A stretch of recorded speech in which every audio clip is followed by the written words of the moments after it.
Centuries ago, Zen masters and Buddhist teachers discovered something remarkable. We spend our lives searching for peace, for wholeness, for the feeling of finally being home.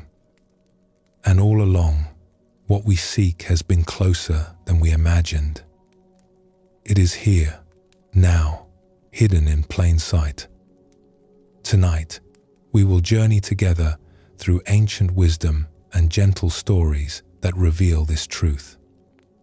Before we begin, feel free to share what time it is and where you're listening from. The theme we will explore together is simple, though it may take a lifetime to fully understand. It is this: nothing is missing. Not in this moment. Not in you. The wholeness you seek, the peace you long for, has never been absent. It has only been overlooked, like the sky that is always present behind the clouds. These are not complicated teachings or difficult practices. They are quiet doorways into a truth you already sense deep within yourself. Take a slow, deep breath, and let's begin our journey together. There is a kind of tiredness that sleep cannot touch. It is not the tiredness that comes from physical labor, from a long walk, or a day of working with your hands. That kind of tiredness is honest and clean. It finds its remedy in a good night's rest. No, there is another kind of tiredness, a deeper one. It lives in the background of our lives, humming so constantly that we often forget it is there. It is the tiredness that comes from a project we began so long ago that we cannot remember starting it. The project of becoming somebody. Perhaps you know this tiredness. Perhaps you feel it now, even as you listen. The quiet exhaustion of a self that is always under construction, always being evaluated, always, in some subtle way, not quite enough. The Buddha spoke of a kind of suffering that is different from the pain of a broken bone or the grief of losing someone we love. He called it dukkha, a word that points to a subtle and persistent sense that something is wrong, something is off, something needs to be fixed or achieved or overcome before we can finally rest, before we can finally be at peace. This is the exhaustion we carry. Not the exhaustion of doing, but the exhaustion of endlessly becoming. Let us trace this tiredness back to its origins.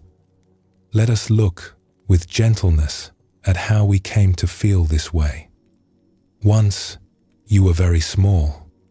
You came into this world open and undefended, knowing nothing of self-improvement or personal development. You did not lie awake at night wondering if you were living up to your potential. You simply were. You cried when you were hungry. You laughed when something delighted you. You reached for the world with curiosity and without apology. There was a naturalness to you then, a completeness. When you watched the sunlight move across a wall, you did not think about what you should be doing instead. When you played with your whole being. There was no gap between who you were and who you thought you should be. And then, slowly, almost imperceptibly, you began to receive messages. These messages came from those around you. They came with love, most of the time, woven into the fabric of ordinary life. But the messages came nonetheless, like seeds dropped into soft soil. The messages said, "You are special. You matter to us. We have hopes for you. And also, you could do better. You should try harder. You are not quite there yet." Let us imagine a small child, perhaps 4 or 5 years old, sitting at a wooden table on a quiet afternoon. The light is soft, falling through a window. The child has been drawing for some time now, completely absorbed in what they are creating. It is a picture of a tree, or perhaps a house, or perhaps something that has no name at all, something that exists only in the vivid world of this child's imagination. They have chosen their colors carefully. Green for the leaves, or maybe purple, because why not purple? Brown for the trunk, with small lines to show the texture of bark. And there, in the corner, a yellow sun with rays stretching outward like welcoming arms. To this child, the drawing is complete. It is whole. It is an expression of something joyful that moved through them and onto the paper. They do not evaluate it. They simply made it, and now it exists, and that is enough. An adult approaches, someone the child loves and trusts. This person looks at the drawing, and perhaps they smile. Perhaps they say something kind. But then, almost as an afterthought, gently, with no ill intent, they offer a suggestion. That is lovely, but next time, try to stay inside the lines. Or perhaps, the sun is very nice, but suns are usually at the top of the picture, not the corner. Such a small moment, so easy to overlook. The adult has already moved on, thinking nothing of it. But something has shifted in the child. They look at their drawing with new eyes.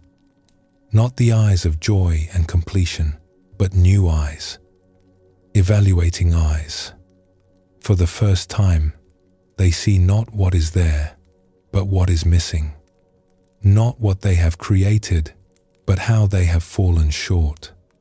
A tiny crack has appeared. A small gap has opened between who they are and who they are supposed to be. This is how it begins. Not with cruelty, but with the gentlest of suggestions that we are works in progress. That we are drafts, not finished pieces. That somewhere out ahead of us is a better version of ourselves, and our job is to keep reaching for it. As the years pass, the messages multiply. They come from teachers who rank us against our peers, from friends who seem to possess something we lack, from images and stories that show us who we should want to become. The voice that once came from outside slowly moves inside, until it becomes so familiar that we mistake it for our own thoughts. You know this voice. It is the one that reviews your day, noting where you fell short. It is the one that plans tomorrow's improvements, convinced that if you just try a little harder, do a little better, become a little more of what you should be, then finally, you will arrive at a place called enough. But here is the strange thing about this place called enough. No matter how much we achieve, no matter how much we improve, it always seems to recede before us, like the horizon. We get a little closer, and it moves a little further away. The recognition comes, and we feel good for a day, a week, and then the voice returns, asking what is next.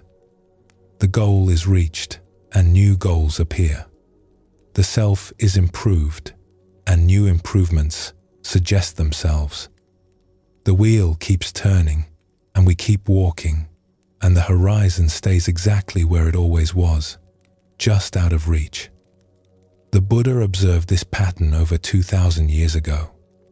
He noticed that human beings are caught in a cycle of craving and dissatisfaction, always reaching for the next thing, always convinced that happiness lies just around the corner. He called this the wheel of becoming, the endless round of seeking. And he saw that the wheel keeps turning not because life is cruel, but because we have not yet understood the nature of our own minds. There is a teaching in the Buddhist tradition that goes like this: nothing whatsoever should be clung to. Nothing at all. At first, this can sound harsh, even cold. But look more closely, and you will find a profound compassion in these words. They are not asking us to care about nothing. They are pointing to the exhaustion that comes from gripping so tightly to our ideas about who we should be. They are offering us permission to loosen our grip. Let us explore a story that illuminates this teaching in a different way. Long ago, in a remote northern village nestled between mountains and sea, there lived a hunter who had spent his whole life in harmony with the land. He knew the rhythms of the seasons, the paths of the animals, the language of the wind and snow. He knew which plants could heal and which stars could guide a traveler home. He had never journeyed beyond the mountains that ringed his home, and he had no knowledge of the religions or philosophies of distant lands. His life was simple. He provided for his family. He respected the animals he hunted, taking only what was needed. He watched the northern lights dance across winter skies and felt something like reverence, though he had no special word for it. He did not think of himself as good or bad, spiritual or unspiritual. He simply lived, as his parents had lived, as their parents had lived before them. One day, a missionary arrived in the village. He was a kind man, sincere in his beliefs, and he had traveled a great distance across difficult terrain to share what he considered to be essential truths. He believed he was bringing a gift to these isolated people.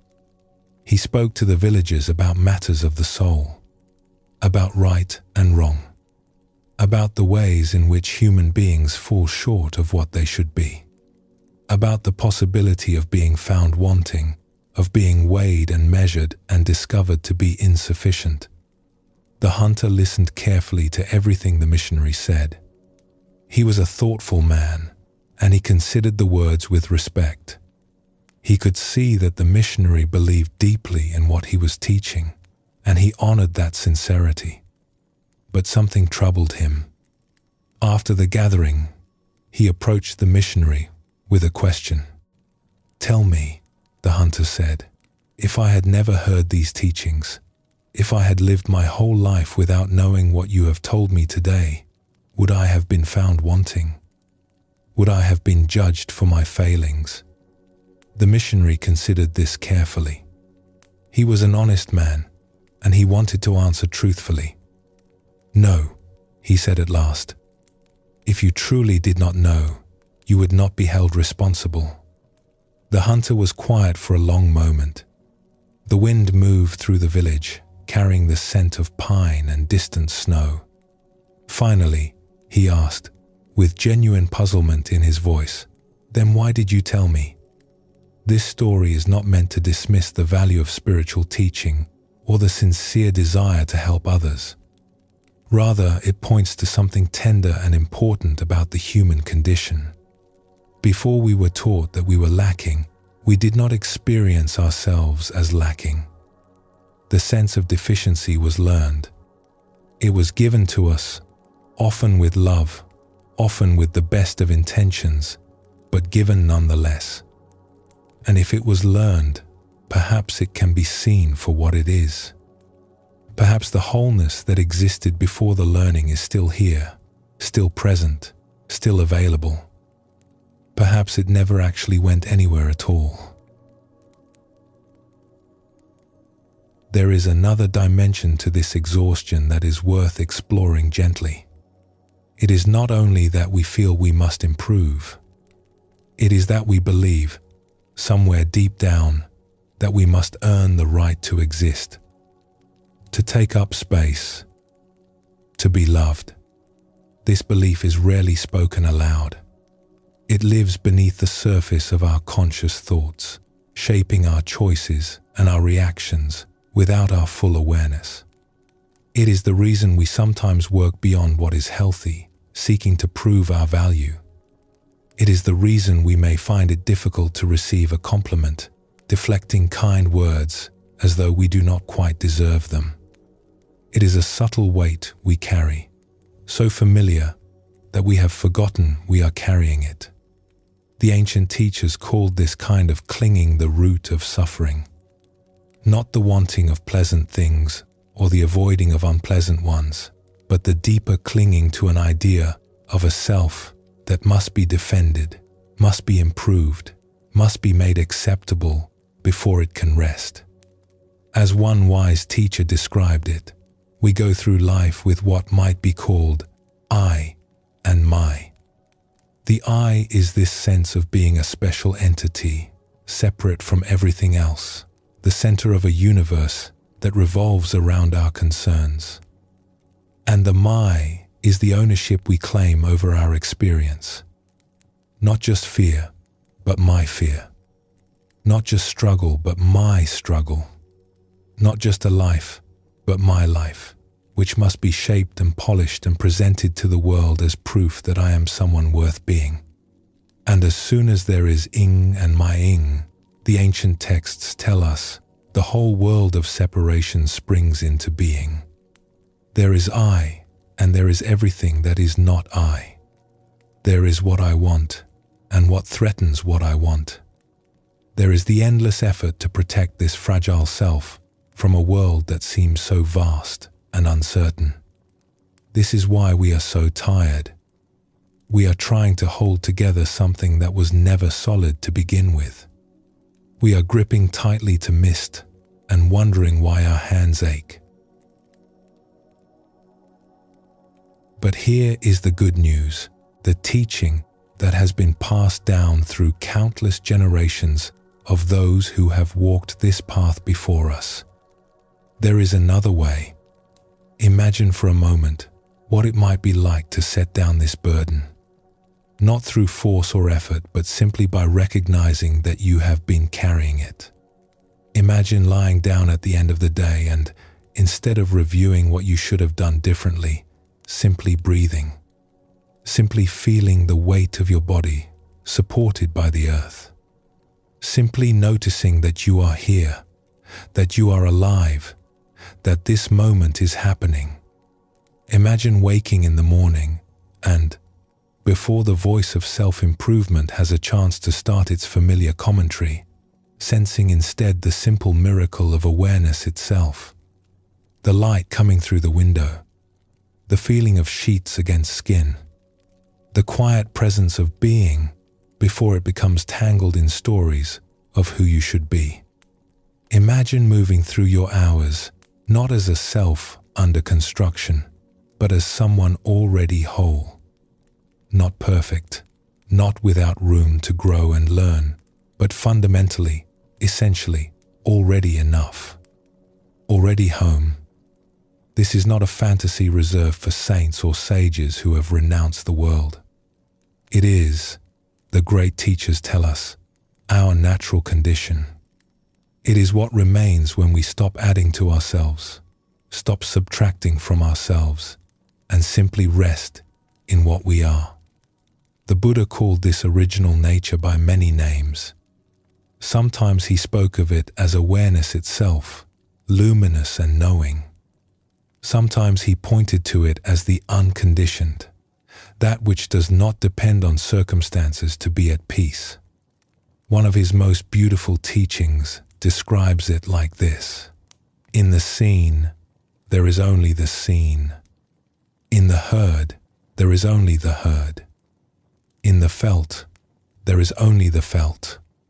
There is experiencing happening, vivid and alive. There is no one behind the experience who must be improved or defended. There is only the simple actuality of this moment, arising and passing, fresh and complete.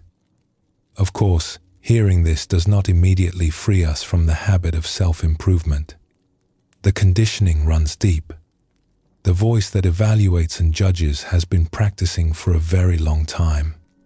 But even a glimpse of this possibility can begin to loosen the grip. Even a moment of resting in simple awareness, without the need to be anyone in particular, can remind us that another way of being is possible.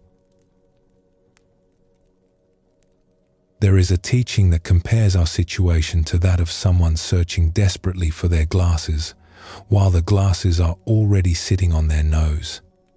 We look everywhere for the peace we seek. We read about it, study it, develop elaborate plans to achieve it, and all the while, it is closer to us than our own breath. It is not somewhere else. It is not in the future. It is here, now, in the simple fact of being aware. This does not mean that growth is wrong, or that learning is unnecessary, or that we should never aspire to become more skillful or more kind. The path of awakening is not about becoming passive or indifferent to life. Rather, it is about discovering a place to stand that is not dependent on the endless project of self-improvement. A place from which we can grow and learn and change, but without the desperate grasping of one who believes they must earn the right to exist. As the Zen master Shunryu Suzuki once said, "In the beginner's mind, there are many possibilities, but in the expert's mind, there are few." Perhaps the path of awakening is not about becoming an expert in being ourselves. Perhaps it is about returning to the beginner's mind, the mind that does not yet know it is supposed to be lacking, the mind that simply is, without apology, without striving, without the endless, exhausting dream of becoming somebody. The exhaustion begins to lift, the teachers tell us, not when we finally succeed at becoming who we think we should be, but when we recognize that we were never the problem in the first place. The one we have been trying to fix was never broken. The one we have been trying to complete was never incomplete. This is difficult to believe. The voice of not enough has been speaking for so long that its words seem like simple truth. But consider this: who is aware of that voice? Who notices the tiredness, the striving, the subtle sense of lack? That awareness, which is always present, which notices everything without itself being caught in the drama, is perhaps closer to what we truly are than all the stories we have been told about ourselves. So here is a gentle practice, not something to achieve, but something to notice. In the days and moments to come, when you catch the voice of self-improvement speaking, when you notice the familiar feeling of not quite enough, see if you can pause. Not to argue with the voice, not to silence it or push it away. Just to notice it with the same kindness you might offer a tired child who has been trying very hard for a very long time. Oh, there it is again. That old familiar feeling. And then, if you can, sense what is aware of that feeling. Not the content of the thought, but the simple fact that there is knowing happening. There is awareness. There is a space in which all of this arises: the voice, the tiredness, the striving, the hope. That space is not tired. That awareness is not lacking. It has never needed to become anything other than what it is. You might rest there, even for a moment. You might find that the peace you have been seeking has been waiting for you all along, patient and quiet, like the sky that remains blue and vast behind the passing clouds. As we close this first reflection, let us return to the image of that small child with their drawing, the one who poured themselves into their creation and, for a moment, knew it was complete. The sun in the corner, the purple leaves on the tree, the joy of making something and letting it be exactly what it is. That child is still within you, not as a memory to be sentimentalized, but as a living presence. The one who existed before the lessons of lack, the one who drew without concern for the lines, the one who knew, without needing to be taught, that they were already whole. Take a breath here, let the body soften, and when you are ready, we will continue our journey together.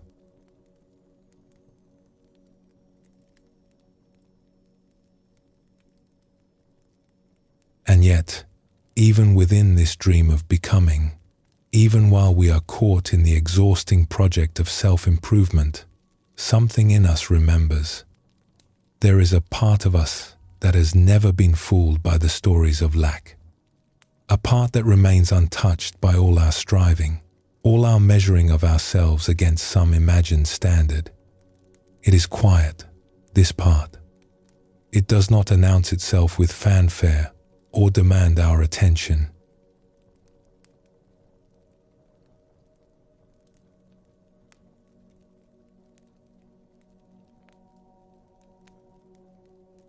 But it is there, like a spring of clear water, hidden beneath the dry surface of the earth. And sometimes, in unexpected moments, it rises up, and we catch a glimpse of something vast and free. The great teachers tell us that this freedom is not something we must earn or achieve. It is not waiting for us at the end of a long journey of self-improvement. It is not a reward for finally becoming good enough. It is what we are, beneath all the layers of conditioning and belief. And because it is what we are, it cannot be destroyed. It cannot be taken from us. It can only be forgotten, temporarily obscured, and even then, it keeps finding ways to remind us of itself. Like sunlight that finds its way through the smallest crack in a shuttered window. Like water that seeps through stone over centuries. Like a song that returns to us unbidden, years after we thought we had forgotten it. There is a story that speaks to this truth with particular tenderness. Let us imagine a time of great difficulty in a distant land. A time when certain ideas were considered dangerous, and those who held them could be taken from their homes and locked away. This has happened in many places throughout history, in many different forms. The details change, but the essential pattern remains the same. Those in power become afraid of those who think differently, and they try to silence them.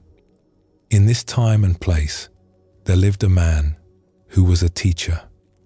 He taught children in a small school, helping them learn to read and write, teaching them about the world and their place in it.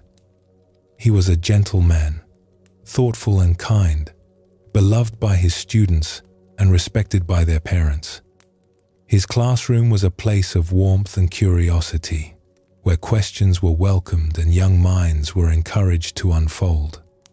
But he also held certain ideas about how society might be organized more fairly, about how resources might be shared more equitably, about the dignity that every person deserves regardless of their circumstances.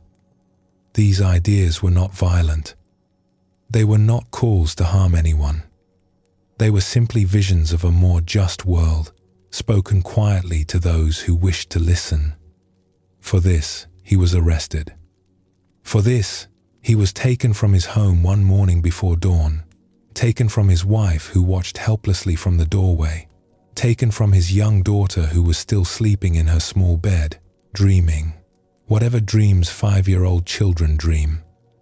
He was placed in a prison far from everyone who loved him. The conditions in this prison were harsh in ways both large and small. The prisoners were not allowed to speak without permission. They could not whistle or sing. They could not walk quickly or greet one another in the hallways. Small pleasures that most of us enjoy without thinking, a hummed tune, a friendly nod, a moment of spontaneous laughter, all of these were forbidden. Every small freedom that we take for granted was stripped away, leaving only the bare fact of existence within stone walls. And there were rules about what could be received from the outside world. These rules were detailed and strange, as if the authorities understood that hope itself was dangerous and must be carefully controlled. Drawings, for instance, were inspected with particular care. Images of certain things were forbidden. The prisoners could not receive drawings of couples embracing, for such images might remind them of love and connection, might feed the dangerous idea that they were not alone. They could not receive drawings of butterflies, for butterflies spoke of transformation, of the possibility of becoming something new and free. They could not receive drawings of stars, which might remind them of the vastness beyond their cells, the universe that continued to turn regardless of walls and guards. And they could not receive drawings of birds, for birds could fly, and flight was the very thing these walls were meant to prevent. The teacher endured these conditions as best he could. In the long hours of confinement, he found small ways to keep his spirit alive. He recited poems in his mind, verses he had memorized as a young man and never forgotten. He remembered the faces of his students, the way they looked when understanding dawned, the pride in their eyes when they mastered something difficult. He recalled the sound of his daughter's laughter, bright and sudden like bells, and the warmth of his wife's hand in his during their evening walks.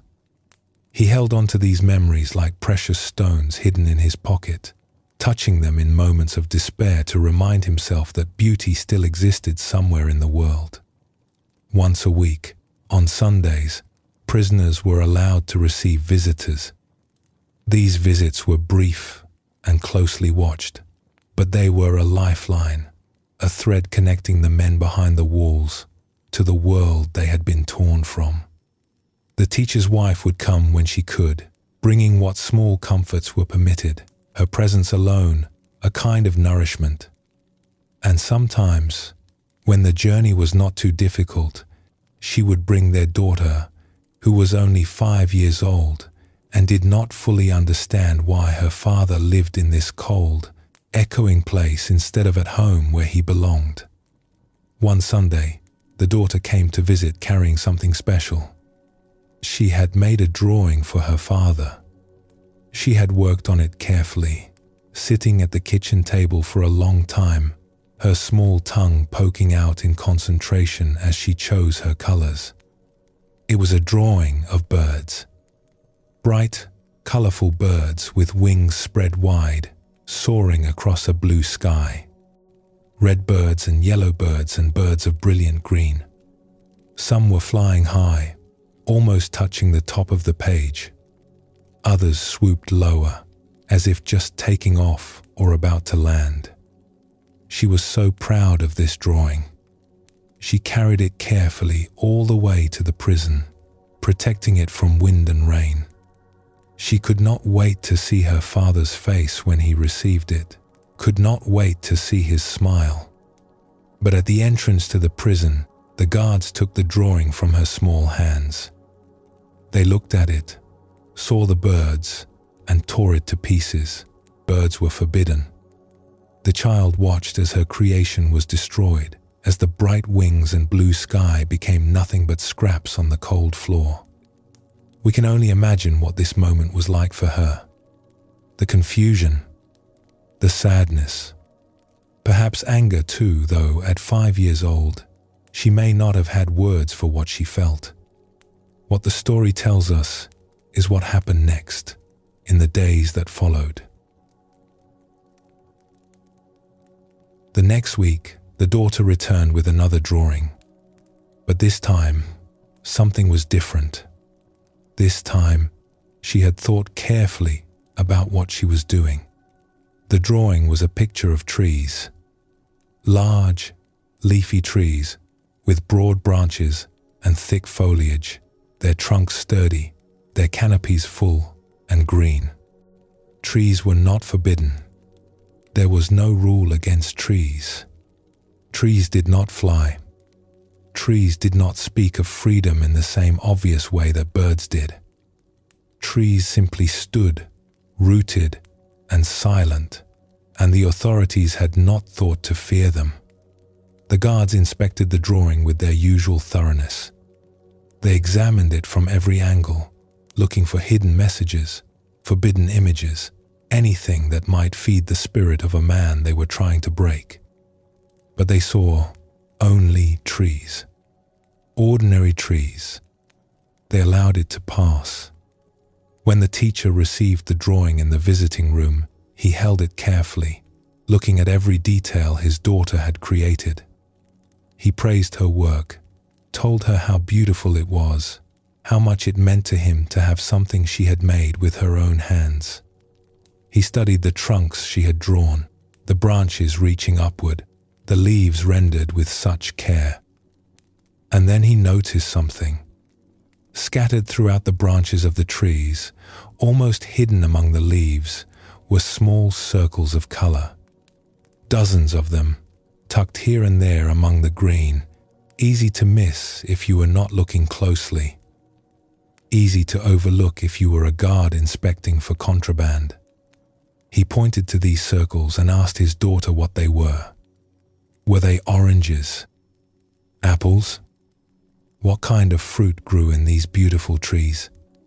The little girl looked around to make sure no one was listening. The guards had stepped back, satisfied that the drawing was harmless. Her mother sat nearby, watching with quiet attention. The child leaned close to her father, so close he could smell the familiar scent of her hair, the soap her mother used to wash it. She put a finger to her lips. "Shh," she whispered, her voice barely audible. "Do you not see? They are eyes. They are the eyes of the birds I have smuggled in for you." The eyes of birds, hidden in the branches. Freedom, smuggled past the guards in a form they could not recognize. A 5-year-old child, understanding something profound about the nature of walls and the nature of flight, finding a way to give her father what the authorities had forbidden. This is what the teachers mean when they speak of our true nature. It cannot be imprisoned. It cannot be regulated or controlled. It finds ways to express itself even in the most confined circumstances, slipping through the smallest cracks, disguising itself when necessary, but never, ever disappearing entirely. The walls we build around ourselves, the walls that others build around us, the walls of our beliefs about who we are and what we are capable of, none of these walls can contain what we truly are. They can make us forget. They can make the forgetting last for years, for decades, for what feels like a lifetime. But the birds are always there, hidden in the trees, waiting to be recognized. There is a teaching attributed to the Buddha that speaks to this truth. He said that just as the great ocean has one taste, the taste of salt, so too does this teaching have one taste, the taste of freedom. Not freedom as the opposite of imprisonment, though it includes that. Not freedom as getting what we want and avoiding what we fear, though it may bring a kind of ease with both. But a deeper freedom, the freedom of knowing what we are, the freedom of recognizing, even for a moment, the vast open awareness that has never been touched by any wall, any rule, any story of lack or limitation. This freedom does not depend on circumstances. It does not require that our outer situation change. The teacher in his cell, receiving a drawing of trees with hidden eyes, touched this freedom. His daughter, finding a way to smuggle birds past the guards, expressed this freedom. It was alive in both of them, connecting them across stone walls, more real than any barrier. There is another story that circles around this same truth, approaching it from a different direction. It is an ancient tale, found in various forms throughout the contemplative traditions of the East. It speaks to the strange way we search for what we already have. Once, long ago, in the high forests and misty valleys of a mountainous land, there lived a creature of extraordinary beauty. It was a deer, but not like other deer. Its coat was a soft brown, dappled with lighter spots that seemed to shimmer in certain lights. Its eyes were large and dark, filled with a kind of gentle intelligence. But its most remarkable quality was invisible to the eye. This deer carried within its own body a substance of incredible preciousness. From a gland near its navel, there emanated a fragrance so beautiful, so intoxicating, so utterly captivating that those who smelled it would stop whatever they were doing and simply stand in wonder. This fragrance was called musk, and it was considered one of the most valuable substances in the world. Merchants would travel great distances and pay enormous sums to obtain even a small amount. Poets wrote verses attempting to capture its beauty in words. Lovers gave it as gifts, believing it could express what language could not. Temples burned it as an offering to the divine, filling sacred spaces with its incomparable sweetness. But here is the strange and sorrowful heart of the story. The deer itself did not know that it carried this treasure. The fragrance emanated from its own body, but the deer could not locate its source.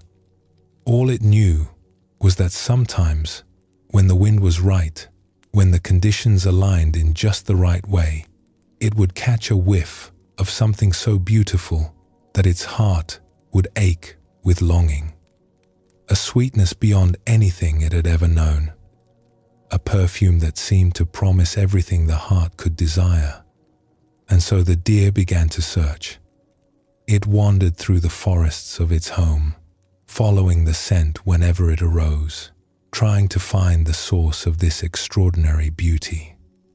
When the fragrance seemed to come from the east, it traveled east. When it seemed to drift down from higher elevations, the deer climbed higher. It crossed streams where the water ran clear and cold. It passed through meadows where wildflowers bloomed in profusion. It rested in groves of ancient trees whose branches formed cathedral ceilings of green and gold. But no matter where it went, the source of the fragrance remained elusive. It was always somewhere else, always just out of reach, always leading the deer onward to the next valley, the next forest, the next distant ridge. The deer did not give up. How could it, when what it sought was so beautiful? It traveled across vast distances, through all the seasons, through years that blurred together into decades. It searched through spring rains and summer heat, through autumn mists and winter snows. It grew to know every corner of its mountain homeland, every hidden path, every secret glade. But the fragrance, though it came to the deer again and again, always seemed to be coming from somewhere it had not yet explored. The years passed. The deer grew old. Its legs, once strong and swift, became tired and slow. Its coat, once lustrous, grew dull and thin. Its eyes, once bright with hope, grew dim with exhaustion.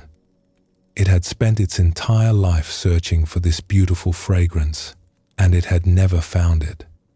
And then, as the deer lay down for the last time, in a quiet clearing, as its breath grew shallow and its heartbeat slowed, something shifted. There was nowhere left to go. There was nothing left to search for. The lifelong quest was ending, and still the source had not been found. But in that final stillness, with no more running to do, no more seeking possible, the deer finally became quiet in a way it had never been quiet before. And in that profound quietness, it noticed something it had never noticed before. The fragrance was coming from itself. It had always been coming from itself. The treasure it had sought across mountains and through valleys, through forests and meadows, for its entire life, had been hidden within its own body all along. This is our situation, the teachers tell us with great compassion. We wander through the world searching for peace, for fulfillment, for the sense of finally coming home. We look for it in achievements and relationships, in possessions and experiences, in self-improvement and spiritual attainments. We catch glimpses of it sometimes, a scent on the wind, enough to keep us searching, enough to convince us that it must be out there somewhere, waiting to be found. But what if it is not out there? What if the fragrance we have been following, the peace we have been seeking, the freedom we long for, is arising from within us at every moment? What if we have been carrying the treasure all along, not recognizing it because we were so busy searching for it elsewhere? This is what the mystics of every tradition mean when they speak of the divine presence that radiates through all appearances. It is not far away. It is not hidden in a special place that only the worthy can access. It is here, now, in the simple fact of being aware. It is the awareness itself, looking out through your eyes at this very moment, listening through your ears, feeling through your body. The Zen tradition speaks of this as our original face, the face we had before our parents were born. Not a face in the literal sense, but the pure awareness that has never been born and will never die, that has no age, no history, no story of lack. It is what looks through the stories without being caught by them. It is what remains when all the searching stops. One ancient teacher put it with beautiful simplicity: what you are looking for is what is looking. We all have moments when the searching stops, when the walls become transparent, when we suddenly find ourselves at rest in a freedom we did not earn and cannot lose. These moments come unbidden. They cannot be manufactured through effort or technique, but they can be recognized when they come, and in recognizing them, we begin to trust that they point to something true about what we are. Perhaps such a moment happens for you in nature. You are walking somewhere, perhaps not even paying much attention, and suddenly, the beauty of light falling through leaves stops you in your tracks. Or the sound of moving water reaches something deep within you. Or you look up and see the stars, and for a moment the endless commentary of the mind falls silent, and you simply are here, present, without any sense of lacking anything at all. Perhaps it happens in love. You look into the eyes of someone dear to you, a child, a friend, a beloved, and the boundaries between self and other become thin and permeable. For a moment, you sense that you are not as separate as you thought, that the love you feel is not really yours, but something moving through you, something vast and impersonal that has chosen to express itself in this intimate form. Perhaps it happens in stillness. You are sitting quietly, not meditating in any formal way, just sitting, and the mind grows quiet for no particular reason. And in that quietness, you notice a peace that seems to have been there all along, a spaciousness that was simply obscured by all the noise. These moments are not special spiritual experiences reserved for the advanced or the fortunate. They are glimpses of what is always true, always present, always available. They are the eyes of birds hidden in the trees, the fragrance arising from within, the freedom that no wall can contain. The Vietnamese Zen master, Thich Nhat Hanh, used to remind his students that the present moment is a wonderful moment. Not because the present moment is always pleasant, but because it is always real. It is always here. And within it, if we are quiet enough to notice, the freedom we seek is already present. This very place, this very moment, this very breath. Not after you have improved yourself sufficiently. Not when you have finally solved all your problems or achieved all your goals. Not at the end of a long search in some distant valley you have not yet explored. Now, here, already. The little girl visiting her father in prison knew something important. She knew, with the intuitive wisdom that children sometimes possess, that the rules about birds applied to a certain kind of bird. the kind that could be seen and recognized and controlled, the kind that the guards knew how to identify and destroy. But there is another kind of bird, the kind that hides in the trees, the kind that lives in the imagination, in the heart, in the connection between those who love each other, the kind that cannot be stopped because it exists in a dimension that walls cannot reach. We too have this knowledge buried somewhere within us. We know, even when we have forgotten that we know, that the freedom we seek is not the kind that depends on external circumstances. It is not the freedom of getting what we want and avoiding what we fear. It is a more fundamental freedom, the freedom of recognizing what we are beneath all the stories. And what we are, beneath all the stories of lack and becoming, is awareness itself.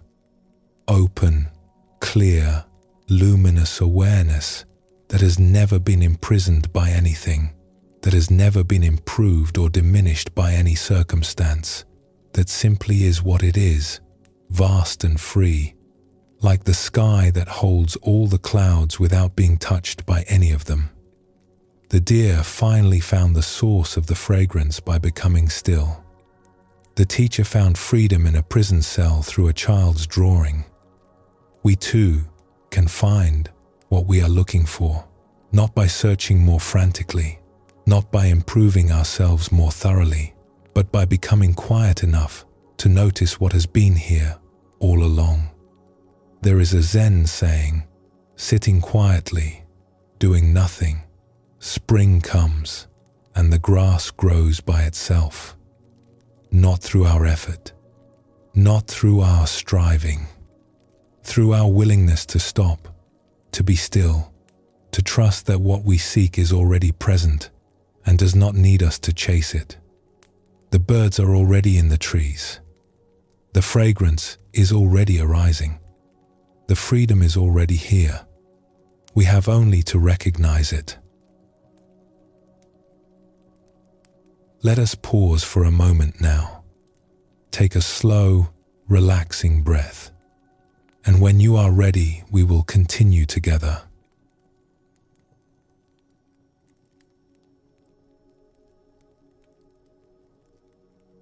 There is something else that keeps us from recognizing the freedom that is already here. It is not only the exhausting project of self-improvement, though that plays its part.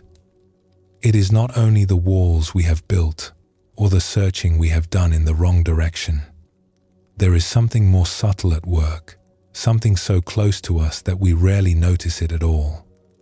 It is our certainty, our sense that we know how things are. We move through our days with a peculiar confidence. We wake in the morning and we know, more or less, who we are. We know what kind of person we have been and what kind of person we are likely to be today. We know what needs to be done, what problems must be solved, what goals must be pursued. We know who the people in our lives are, what they are like, what we can expect from them. We know, in a general way, how the world works and what our place in it is. This knowing feels solid. It feels reliable. It is the ground we stand on as we navigate our lives. But is it? There is an old story that invites us to look more closely at the foundations of our certainty. It is a story about a scientist and an elderly woman, and it has been told in many forms over the years. Let us explore one version of it together. Let us travel back in time to an evening in a great city known for its learning. The streets outside are busy with carriages and pedestrians, with the ordinary bustle of urban life. But inside a grand lecture hall, an audience has gathered in hushed anticipation. The gaslights flicker against wood-paneled walls. Learned men and curious citizens sit in rows of polished seats, notebooks open, minds ready to receive. At the front of the hall, a distinguished scholar prepares to speak.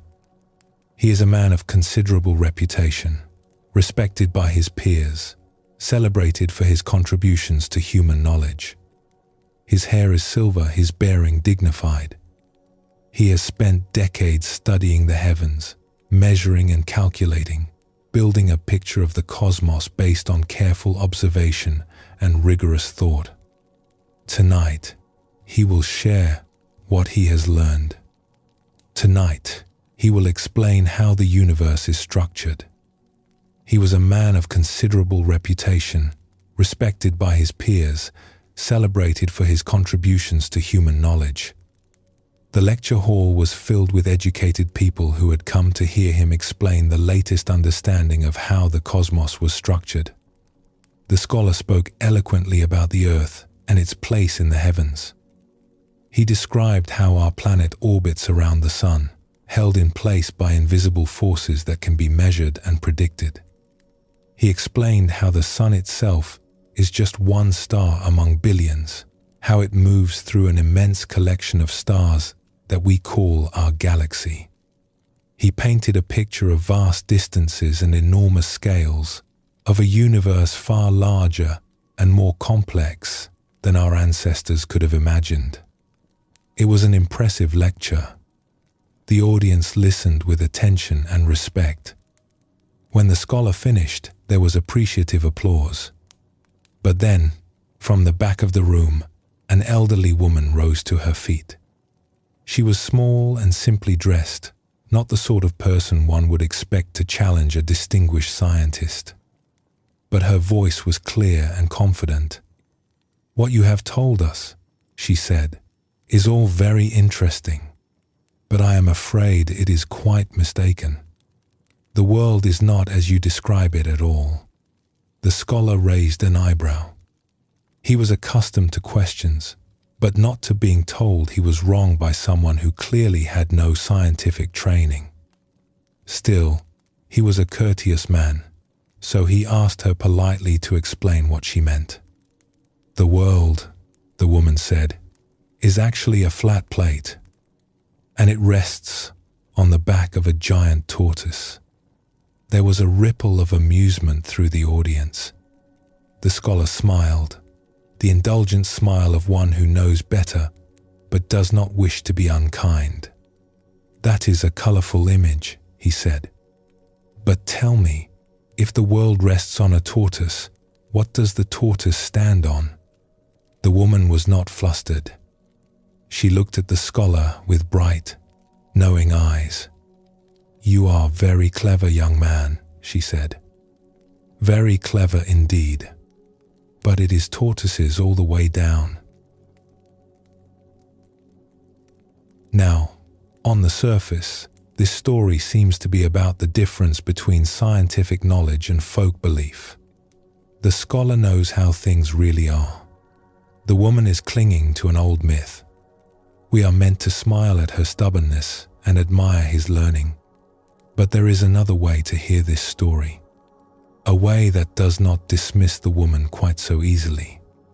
After all, what does the scholar's universe rest on?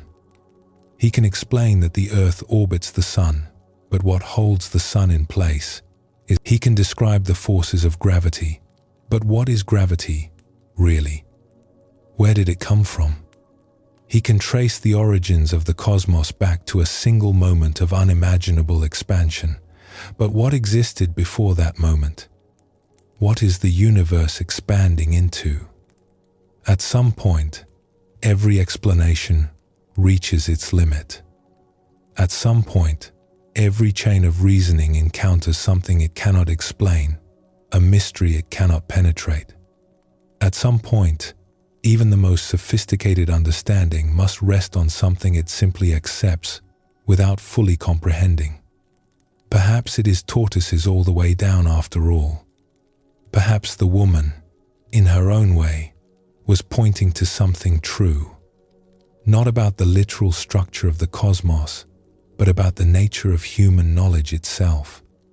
We do not know what this universe came out of. We do not know where it is going. We do not even know, with any real certainty, what will happen tomorrow. We move through our lives as if we understand how things work, as if our maps of reality are accurate and complete. But beneath all our knowing, there is a mystery so vast that the mind cannot contain it. The Zen tradition has a way of pointing to this. A student once asked a master, "What is the fundamental principle of Buddhism?" The master replied, "Vast emptiness, nothing holy." The student, confused, asked, "Then who is standing before me?" The master said, "I do not know. I do not know." These may be among the most honest words a human being can speak. And yet, we live as if we do know.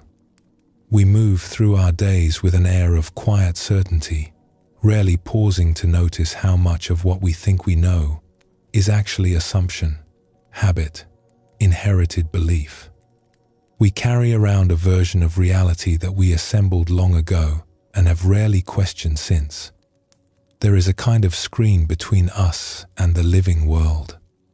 An invisible screen, always running, always projecting images and stories and interpretations. This screen is so seamless, so constant, that we do not notice it is there. It has been running for so long that we have forgotten there is anything behind it. This screen tells us who we are. It tells us our history, our personality, our strengths and weaknesses. It reminds us of what we have done and what has been done to us. It projects a continuous story of a self moving through time, and we believe this story without question. The screen tells us who the people around us are. Our family, our friends, our colleagues, the strangers we pass on the street. Before we have truly encountered them, the screen has already produced a version of them, a set of expectations and assumptions that we then interact with as if it were the person themselves. The screen tells us what is happening, what it means, what we should do about it. It narrates our experience so continuously that we forget it is narrating. We mistake its projections for reality itself. We live in the movie it is showing us and forget that there is a world outside the theater. You might notice this screen if you pay attention. Notice how, when you meet someone, you immediately begin to form impressions. Before they have said more than a few words, you are already deciding what kind of person they are, whether you like them, whether they can be trusted. The screen is working, sorting, and categorizing, creating a version of this person that you will then interact with as if it were the person themselves. Notice how, when you wake in the morning, there is often a moment of simple awareness before the screen turns on. A moment of just being here, present, without any story. And then the thoughts begin. The concerns of the day arise. The sense of who you are and what you must do reassembles itself. The screen flickers to life, and suddenly you are living in its projections again. This is not a failing. It is simply how the human mind works. We are meaning-making creatures. We cannot help but interpret, categorize, understand. The screen evolved because it helped our ancestors survive. It allowed them to quickly assess situations, recognize patterns, predict what might happen next. It was a useful tool, but a tool can become a prison when we forget that it is a tool. When we mistake the map for the territory, we lose touch with the territory itself. When we believe the screen's projections are reality, we lose access to the living, breathing, ever-changing actuality of this moment. There is a beautiful passage from a contemplative writer who explored this territory deeply. He wrote about how we take the wild, boundless presence of the divine and reduce it to small images we can manage. We stake it down, he said, like a tent in a storm. We try to control it, to make it predictable, to fit it into categories we can understand. We domesticate what is by nature untamable. He asked a question that has stayed with many who have encountered it. What have we done with that wildness? What have we done with that naturalness of being? It is a question worth sitting with, not to produce an immediate answer necessarily, but to feel its weight, to let it open something in us, to notice how much of our lives is spent managing, controlling, explaining, defending our version of how things are, to sense how much energy goes into maintaining the screen, keeping the projections running, believing we know what we are looking at. What have we done with that wildness? We have explained it, categorized it, turned it into something familiar and manageable. We have traded the vast, mysterious actuality of being alive for a set of ideas about being alive. We have exchanged the territory for the map and then forgotten that the territory exists at all. Watch a young child before they have learned to manage their experience. There is a naturalness to them, an unself-conscious presence. They cry when they are sad. They laugh when something delights them. They are fascinated by the simplest things, a bug on the sidewalk, the way light falls through a window, the feeling of grass under bare feet. They have not yet learned to overlay their experience with a screen of interpretation. They have not yet staked down their wildness. Something happens as we grow. We learn to be appropriate.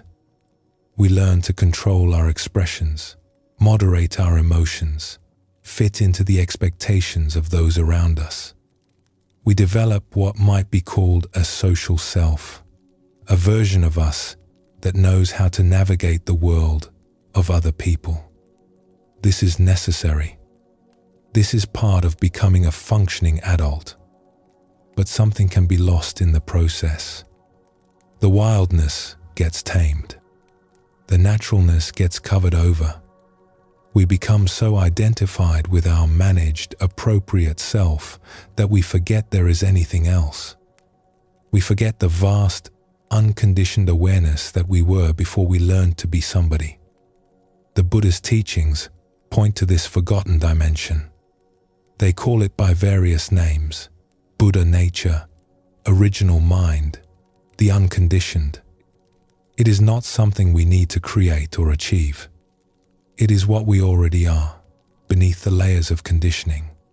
It is the sky behind the clouds, the ocean beneath the waves, the silence out of which all sounds arise. There is a particular kind of exhaustion that comes from maintaining our certainties. It takes energy to keep the screen running, to keep defending our version of how things are. We may not notice this energy expenditure because it is so constant, so habitual.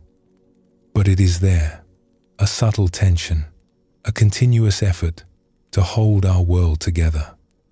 What would happen if we let our certainty soften just a little? Not abandon all knowledge, not pretend we do not know anything at all, but simply loosen our grip on our convictions. Allow a little more space around our conclusions.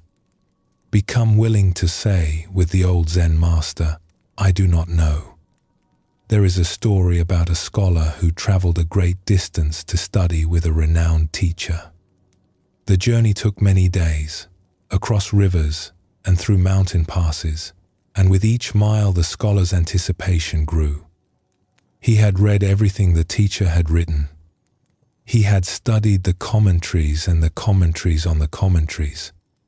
He arrived feeling prepared, even confident.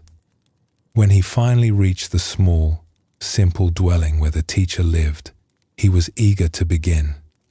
He began immediately to demonstrate his knowledge, speaking at length about what he had learned, the books he had read, the insights he had gained.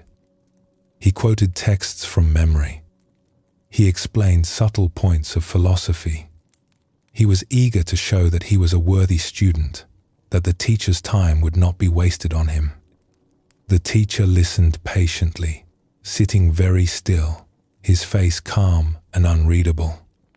When at last the scholar paused for breath, the teacher suggested they have tea together before beginning their work.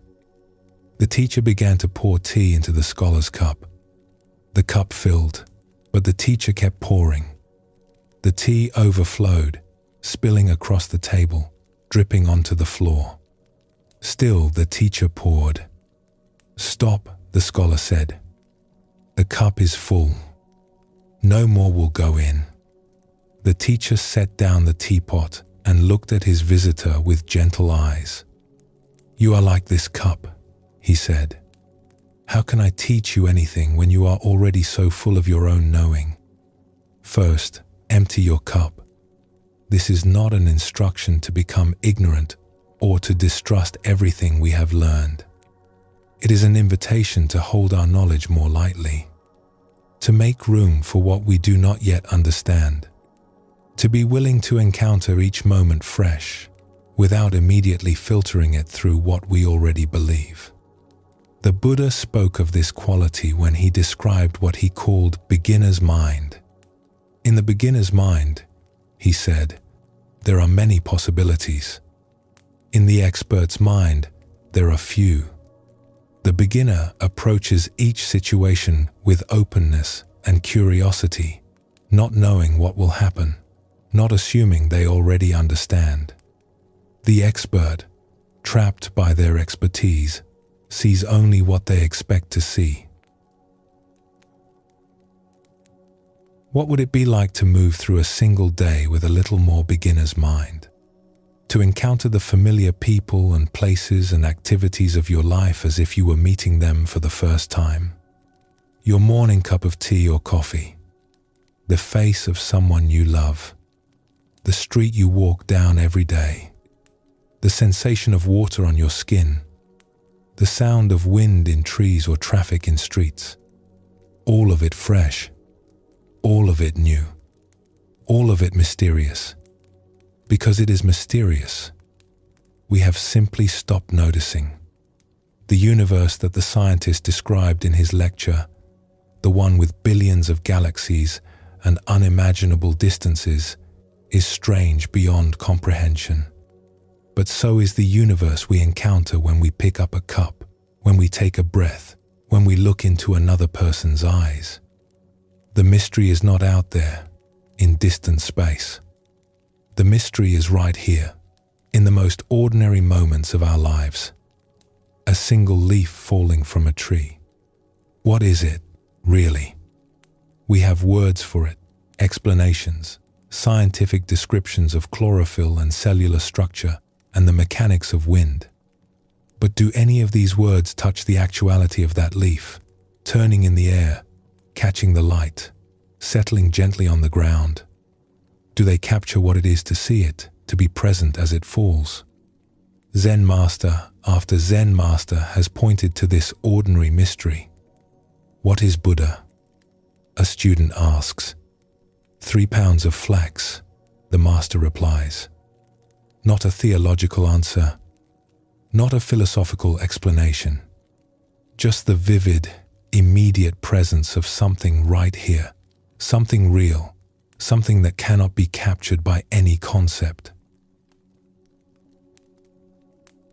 When we let our certainty soften, something else becomes possible. The wildness begins to breathe again. The naturalness we lost touch with starts to stir. We find ourselves more present, more alive, more connected to the actual texture of our experience rather than our ideas about our experience. This does not mean we become passive or confused. We can still function. We can still make decisions, solve problems, navigate the practical demands of life. But we hold it all more lightly. We stop pretending we have it all figured out. We allow ourselves to rest in the mystery that was always here, beneath all our knowing. The elderly woman in the story may have been onto something after all. Not because the world is literally held up by tortoises, but because, at some point, Every explanation gives way to something that cannot be explained. At some point, we reach the ground that has no ground beneath it. And rather than being frightening, this can be liberating. We can stop pretending. We can stop defending our small version of how things are. We can relax into not knowing and discover that not knowing is not emptiness, but fullness. It is not confusion, but wonder. As one teacher put it, the goal is not to figure out the mystery. The goal is to be fully present within it. Perhaps this is what the contemplative traditions have been pointing to all along. Not a different set of beliefs to replace our current ones. Not a better map of reality to substitute for the one we have. Not more sophisticated tortoises holding up more sophisticated tortoises. But an invitation to set down our maps altogether, at least from time to time, and encounter the territory directly. The trees outside your window, with their particular green and their particular way of moving in the breeze. The breath moving in and out of your body. This breath, the only one that exists right now. The weight of your hands resting in your lap. The subtle aliveness in your fingers and palms. The sounds arising and passing away, near and far, none of them repeating, each one utterly unique. All of it, just as it is, without needing to be explained or understood or fitted into some framework of meaning. This is not emptiness. This is not the absence of something. This is fullness. This is aliveness. This is the wild, natural presence that was always here, waiting for us to stop knowing long enough to notice it. Waiting for us to set down our certainties, even for a moment, and simply be present with what is. The Buddha described his own awakening in surprisingly simple terms. He said he discovered nothing new. He simply woke up to what had always been true. The ground he found was not something added to reality, but something that was always present, hidden in plain sight, overlooked because everyone was looking for something more complicated. Tortoises all the way down, mystery all the way through. And in the heart of that mystery, a freedom that no knowledge can capture and no ignorance can destroy. We do not know what we are. We do not know what this universe is. We do not know what will happen tomorrow or even in the next moment. And that not knowing, held gently, becomes a doorway into something vast and alive and utterly present. Let us pause for a moment now. Take a slow, gentle breath. And when you are ready, we will continue together.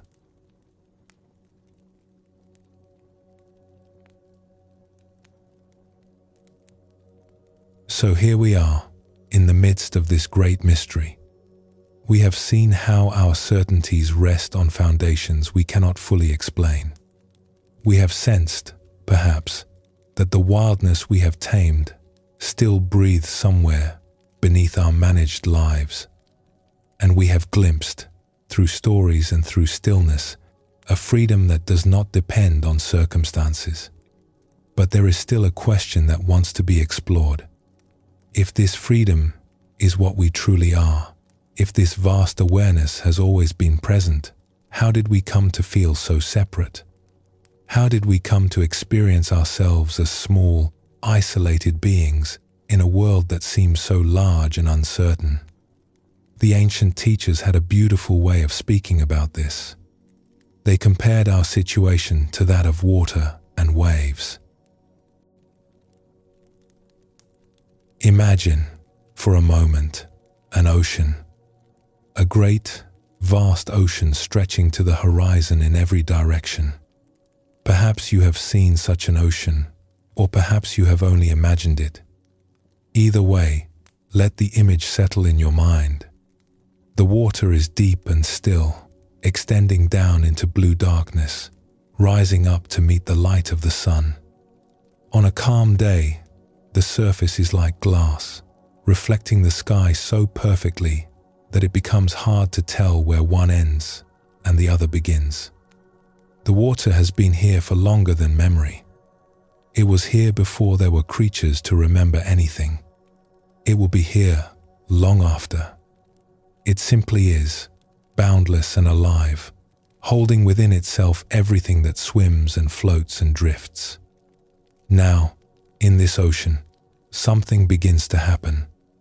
Perhaps a wind comes from a distant shore, carrying the warmth of land. Perhaps there is a tremor in the earth far below. The stillness is disturbed. Movement arises. Energy that was resting begins to stir. And where before there was only undifferentiated water, smooth and even, now something new appears. A wave. It rises from the surface, gathering itself, taking shape. Water that was flat begins to mound and lift. It draws more water into itself. It grows. It has a beginning and it will have an end.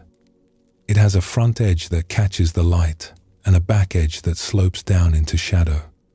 It has a crest that sometimes curls and sometimes simply rolls. For a moment, for many moments, it is distinct. It is something recognizable, something we can point to and name. There, we might say, there is a wave. And we would be right. There is a wave. It is real. It has its own particular height, its own particular speed, its own particular journey across the water. It is not imaginary. It is not an illusion. If you were swimming and it came toward you, you would feel its power. It would lift you and carry you and set you down again. It is real. But here is the thing about waves. They are made entirely of water. They have never been anything but water. At no point did the wave become something other than the ocean from which it arose. It is ocean, moving in a particular way. It is water, taking a temporary form. The wave might not know this. If a wave could think, it might look around at all the other waves and see only difference. That wave over there is taller. That one is faster. That one has a more beautiful curl. The wave might feel proud of its own height or ashamed of its own smallness. It might compete with other waves or fear being overwhelmed by them. It might spend its entire brief existence comparing itself, measuring itself, trying to become a better wave. And all the while, it would be missing the most essential truth about itself. It is not separate. It has never been separate. It is water through and through, and all the other waves are also water, and together they are all one ocean, rising and falling, gathering and dissolving, endlessly. This is what the teachers are pointing to when they speak of our true nature. We are like waves who have forgotten we are water. We experience ourselves as separate, as bounded, as distinct from everything around us. We compare ourselves to other waves. We try to become better waves. We fear the moment when we will dissolve back into the sea. But we have never stopped being ocean. Not for a single moment. The sense of separation is real as an experience, but it is not the deepest truth about what we are. One ancient teacher put it this way: form is emptiness, and emptiness is form. The wave is ocean, and the ocean is wave. They are not two different things. The temporary shape and the boundless source are one and the same. Another teacher used different words but pointed to the same truth. All beings are Buddha nature, he said. Just as ice is water in a different form, what we are is never separate from the vast awareness that holds everything. We are already what we are seeking. We have always been what we are seeking. But knowing this with the mind is not the same as knowing it with the whole being. Hearing these words is not the same as tasting this truth in our own direct experience. So let us go deeper into this exploration, gently, with curiosity rather than effort. Let us go back a very long way. Not to the beginning, because we do not know where the beginning is, or if there even was one. But let us go back to a time before there were creatures like us, before there were beings that thought and worried and made plans. Let us go back to when life itself was just beginning to stir. Imagine a world very different from the one we know. The continents had different shapes then, or perhaps there were no continents at all, just a vast ocean beneath a sky that was not yet blue. The sun rose and set, as it always has, but nothing watched it. The stars came out at night, but nothing named them or made up stories about them. It was a quiet world, a patient world, a world waiting. In the warm, shallow waters of this ancient time, something remarkable was happening. Something that had never happened before in all the long ages since the earth formed from dust and fire. Tiny specks of matter, so small they could not be seen with any eye, were beginning to organize themselves in new ways. They were gathering together, forming delicate structures, creating something that had never existed before in all the universe. At least, not on this small blue world. These were among the first living things. Not plants or animals as we know them. Not fish or trees or anything with a name we would recognize. Something far simpler. Something more like a whisper of life than a shout. Little more than bundles of intricate substances wrapped in a thin, delicate membrane, floating in the primordial sea like tiny soap bubbles, drifting on warm currents. And yet, in their very simplicity, something profound was taking place. Something that would echo down through billions of years, through every living thing that would ever exist, including you.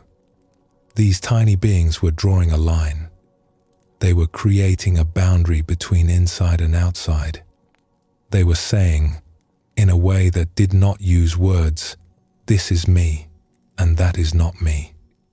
This is what I am made of, and that is the world around me."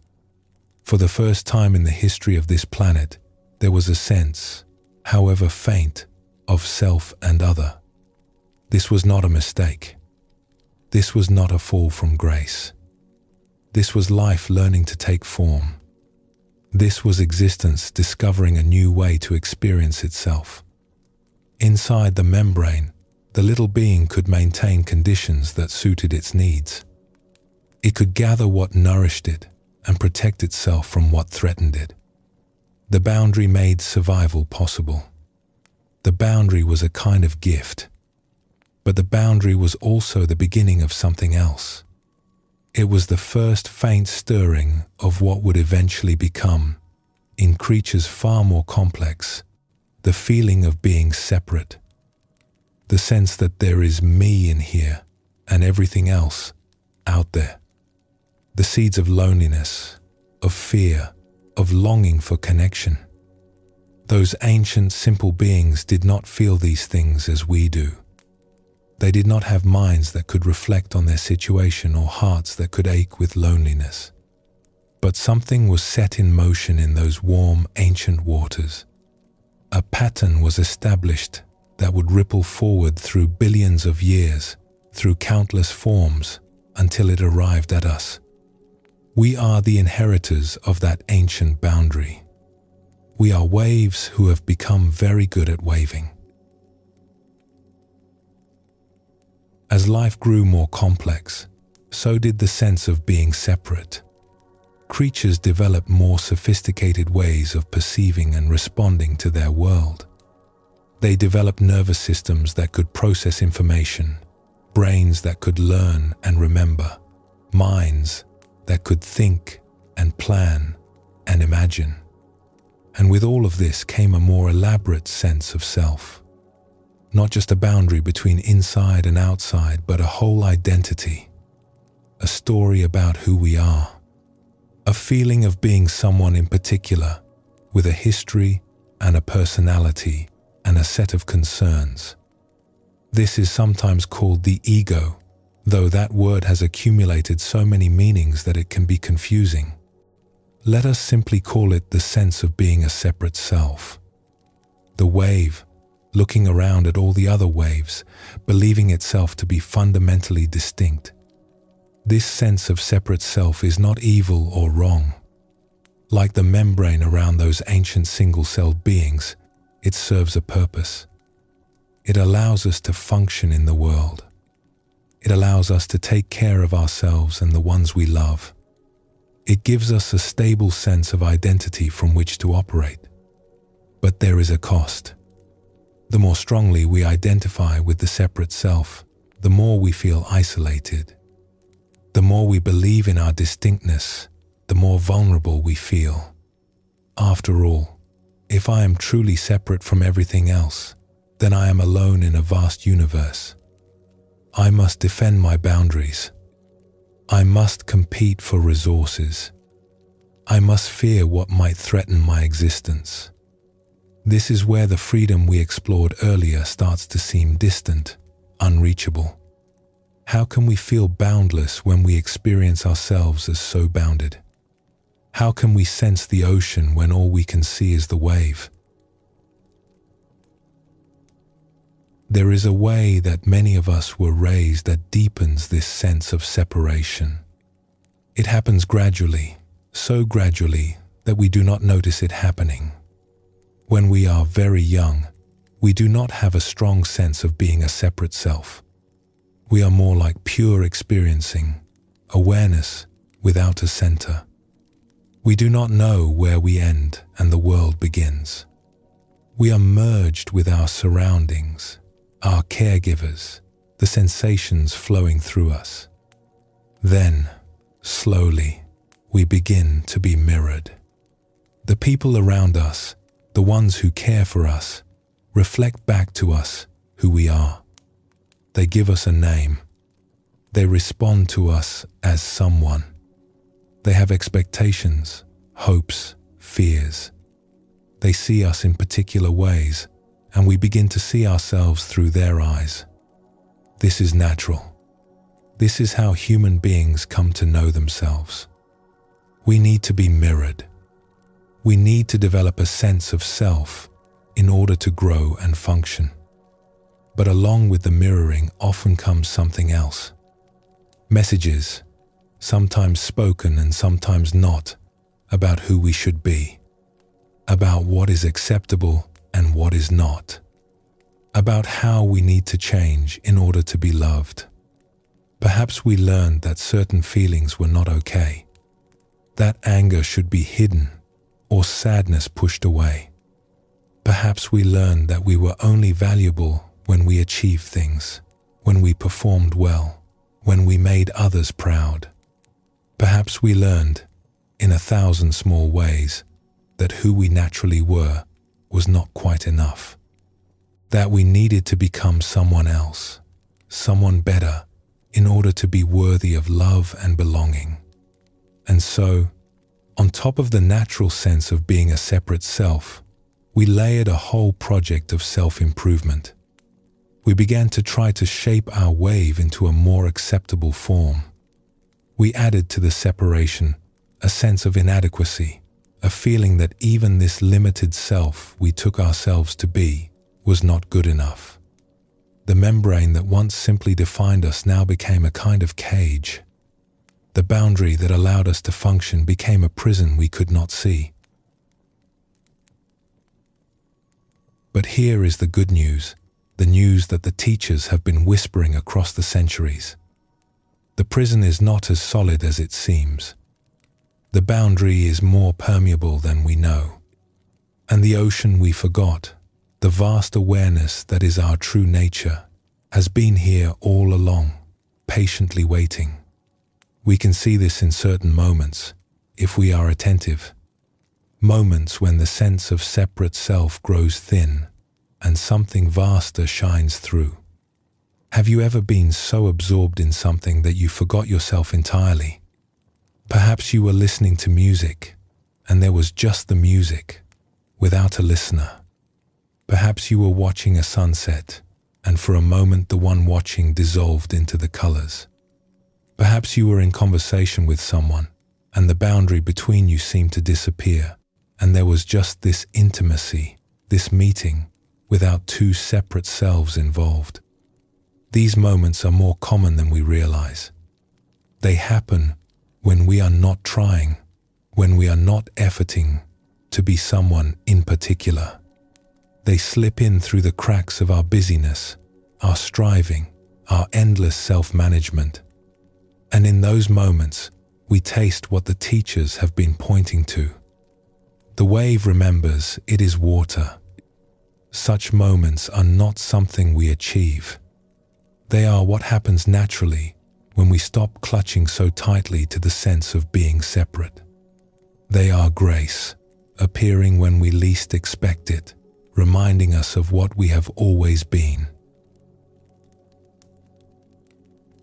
The Zen tradition speaks of this with characteristic directness. A student asked a master, "What is the way?" The master replied, "Ordinary mind is the way." The student was confused. Should I try to direct myself toward it? If you try to direct yourself, the master said, you turn away from it. But if I do not try, how will I know the way? The master answered, the way is not a matter of knowing or not knowing. Knowing is delusion. Not knowing is confusion. When you have really reached the true way beyond doubt, you will find it as vast and boundless as outer space.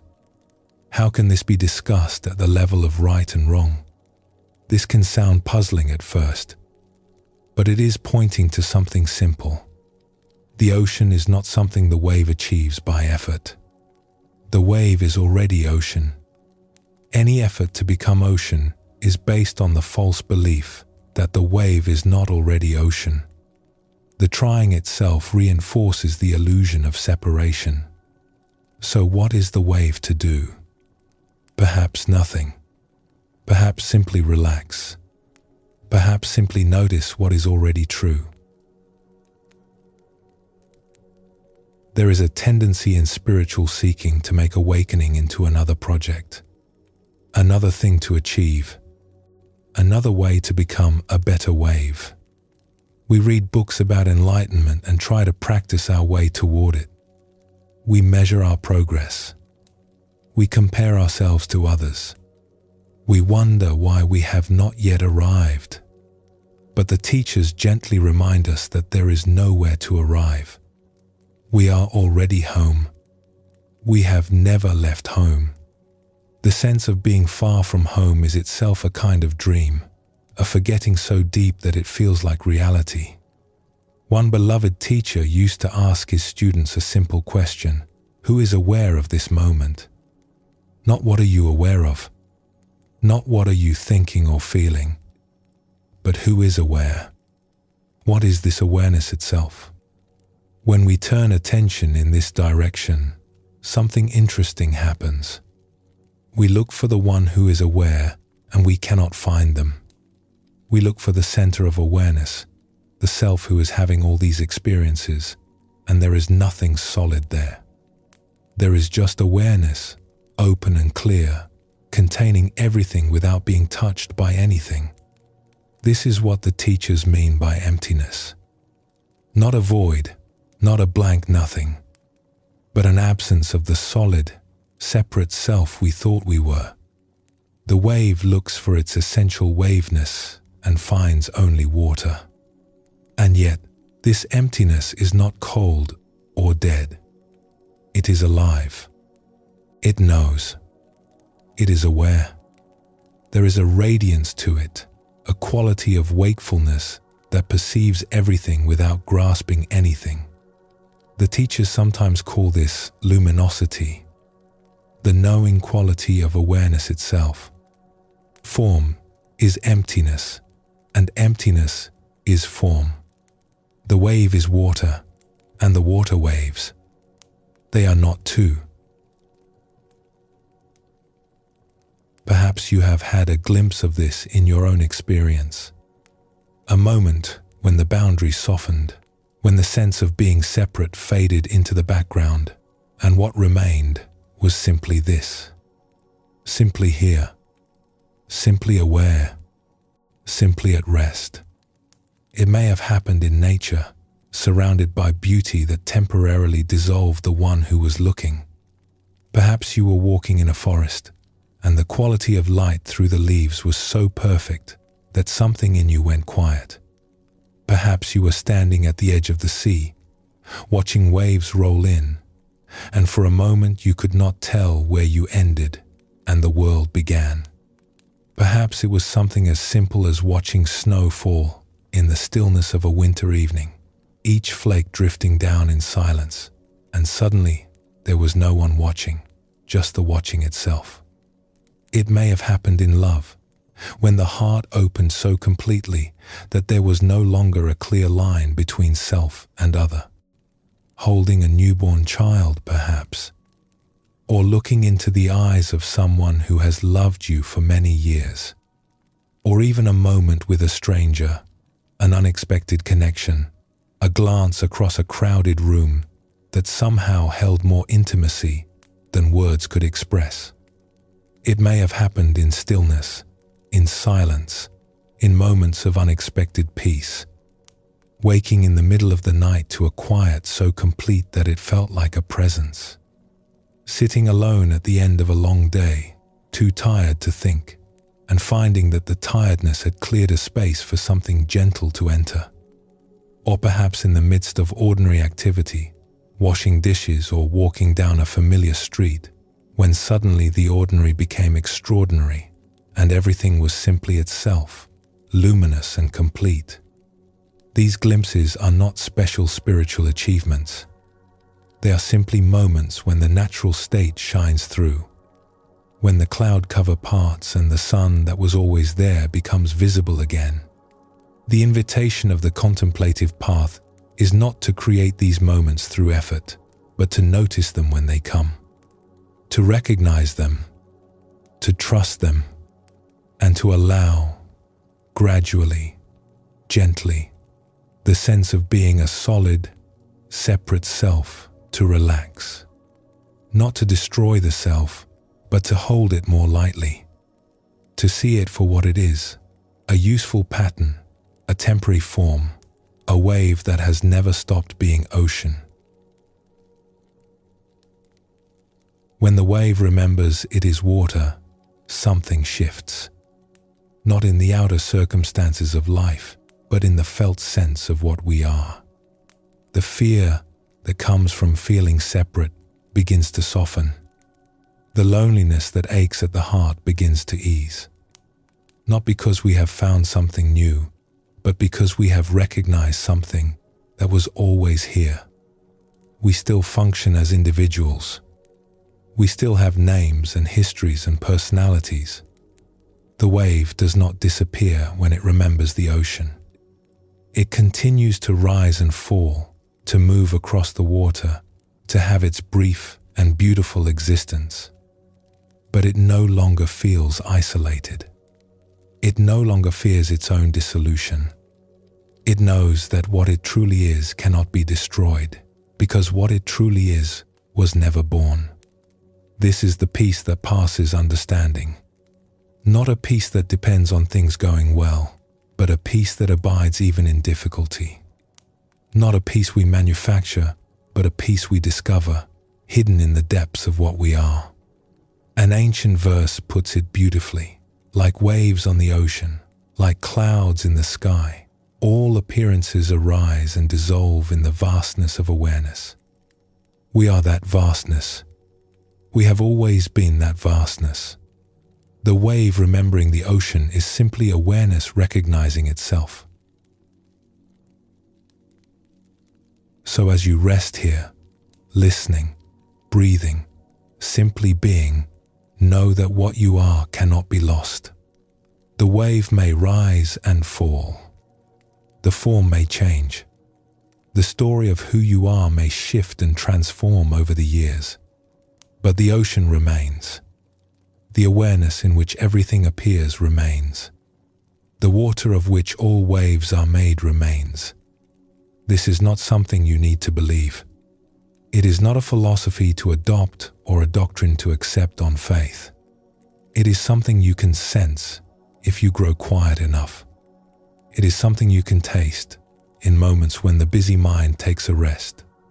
It is here now, in this very moment, as close as your own breath, as intimate as the awareness reading these words. You are not as small as you have been taught. You are not as separate as you feel. You are not the bounded, isolated self that fear has made you believe you are. These teachings are not meant to make you feel bad about your humanness, about your struggles, about the very real challenges of living as a wave in a world of waves. They are meant to remind you of something you already know, deep down, in the place beneath words. You are water pretending to be a wave. You are sky pretending to be a cloud. You are awareness itself, temporarily taking this shape, living this life, hearing these words. And even this temporary shape is precious.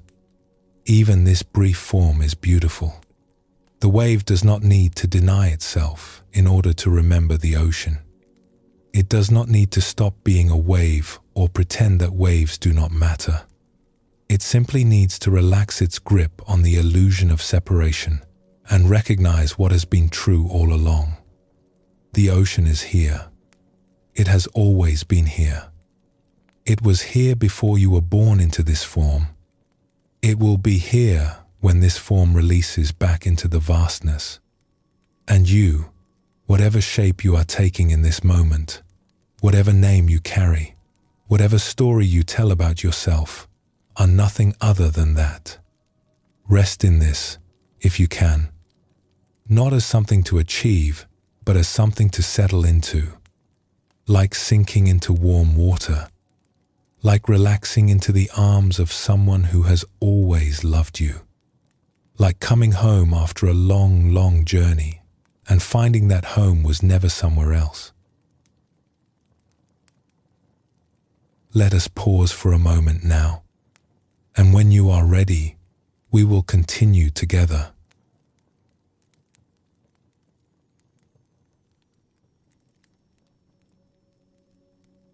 We have been exploring the nature of what we are, the ocean that takes the form of waves, the awareness that temporarily wears the costume of a separate self, and we have begun to sense, perhaps, that this vastness is not far away, not something to be achieved, but something already here, waiting to be recognized.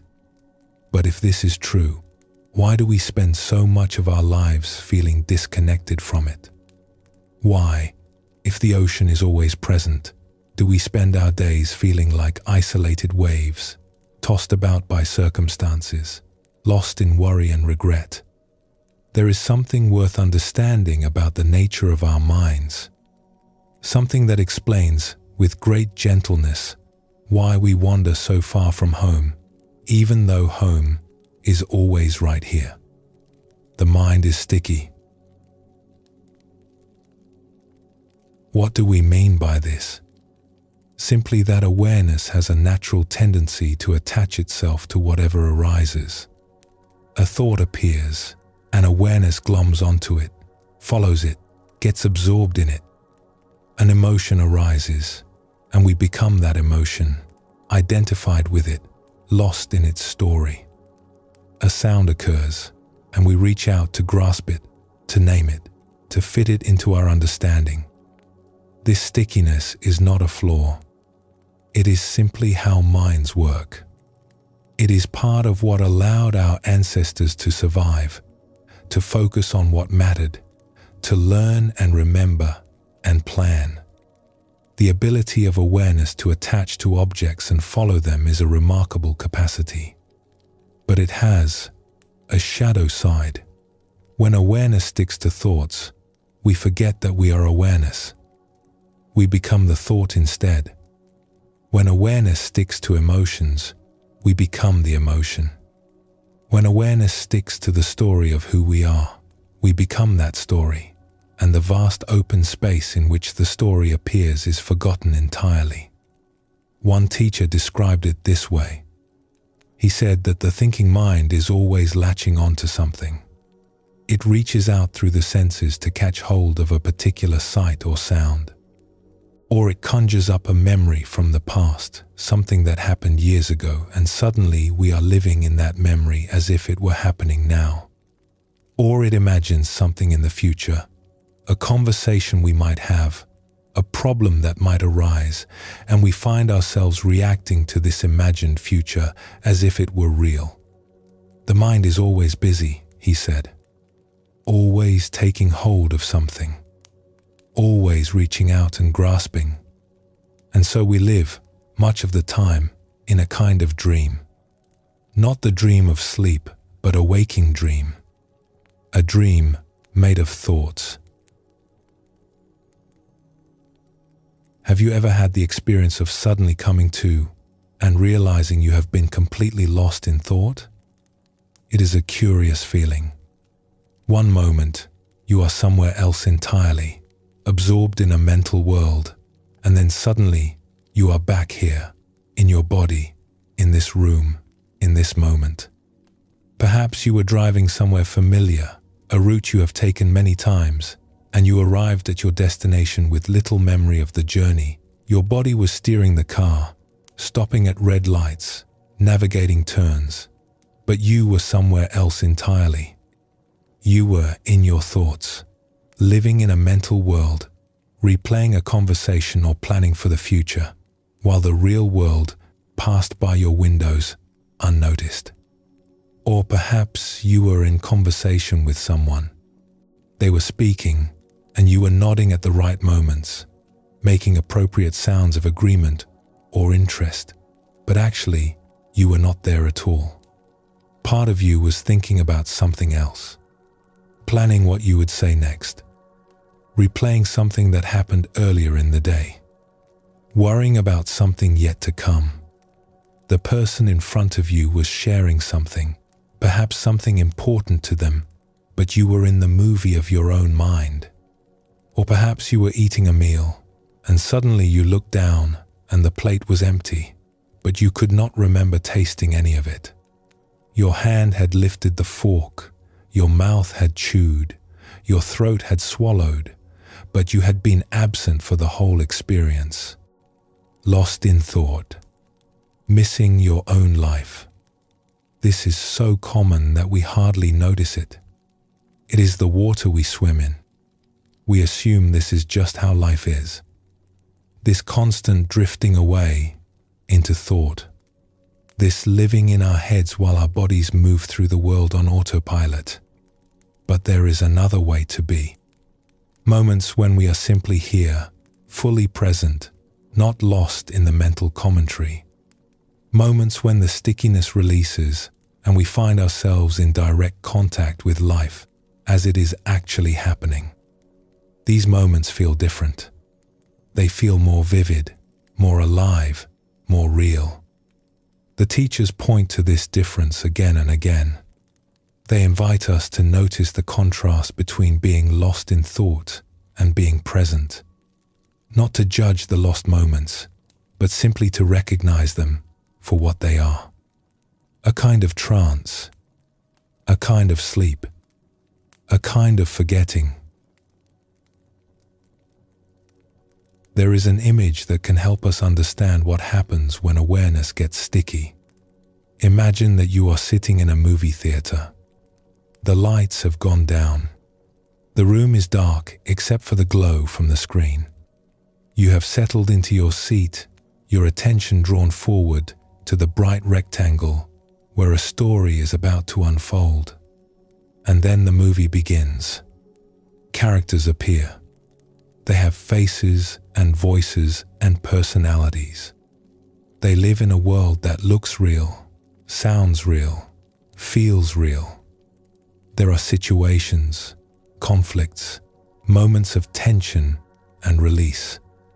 There is music that swells at the right moments, guiding your emotions. The story is compelling. It draws you in. As you watch, something happens. You forget where you are. You forget that you are sitting in a seat, in a dark room, watching light projected onto a flat surface. You forget that you could stand up and walk out at any moment. You become so absorbed in the story that you feel as if you are inside it. When the characters are in danger, your muscles tense. When something scary happens, your heart races.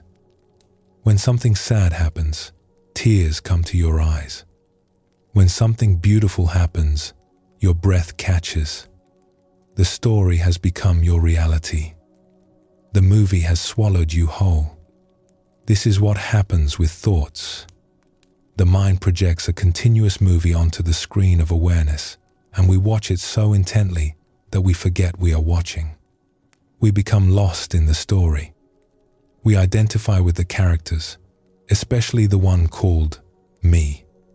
We laugh and cry and fear and hope, all in response to images on a screen that we have mistaken for the world itself. But here is the thing about movies. They are not real. The characters are not real. The situations are not real. They are representations, symbols, patterns of light and shadow that suggest something, but are not the thing itself. And thoughts are the same. They are not the reality they point to. The thought of a tree is not a tree.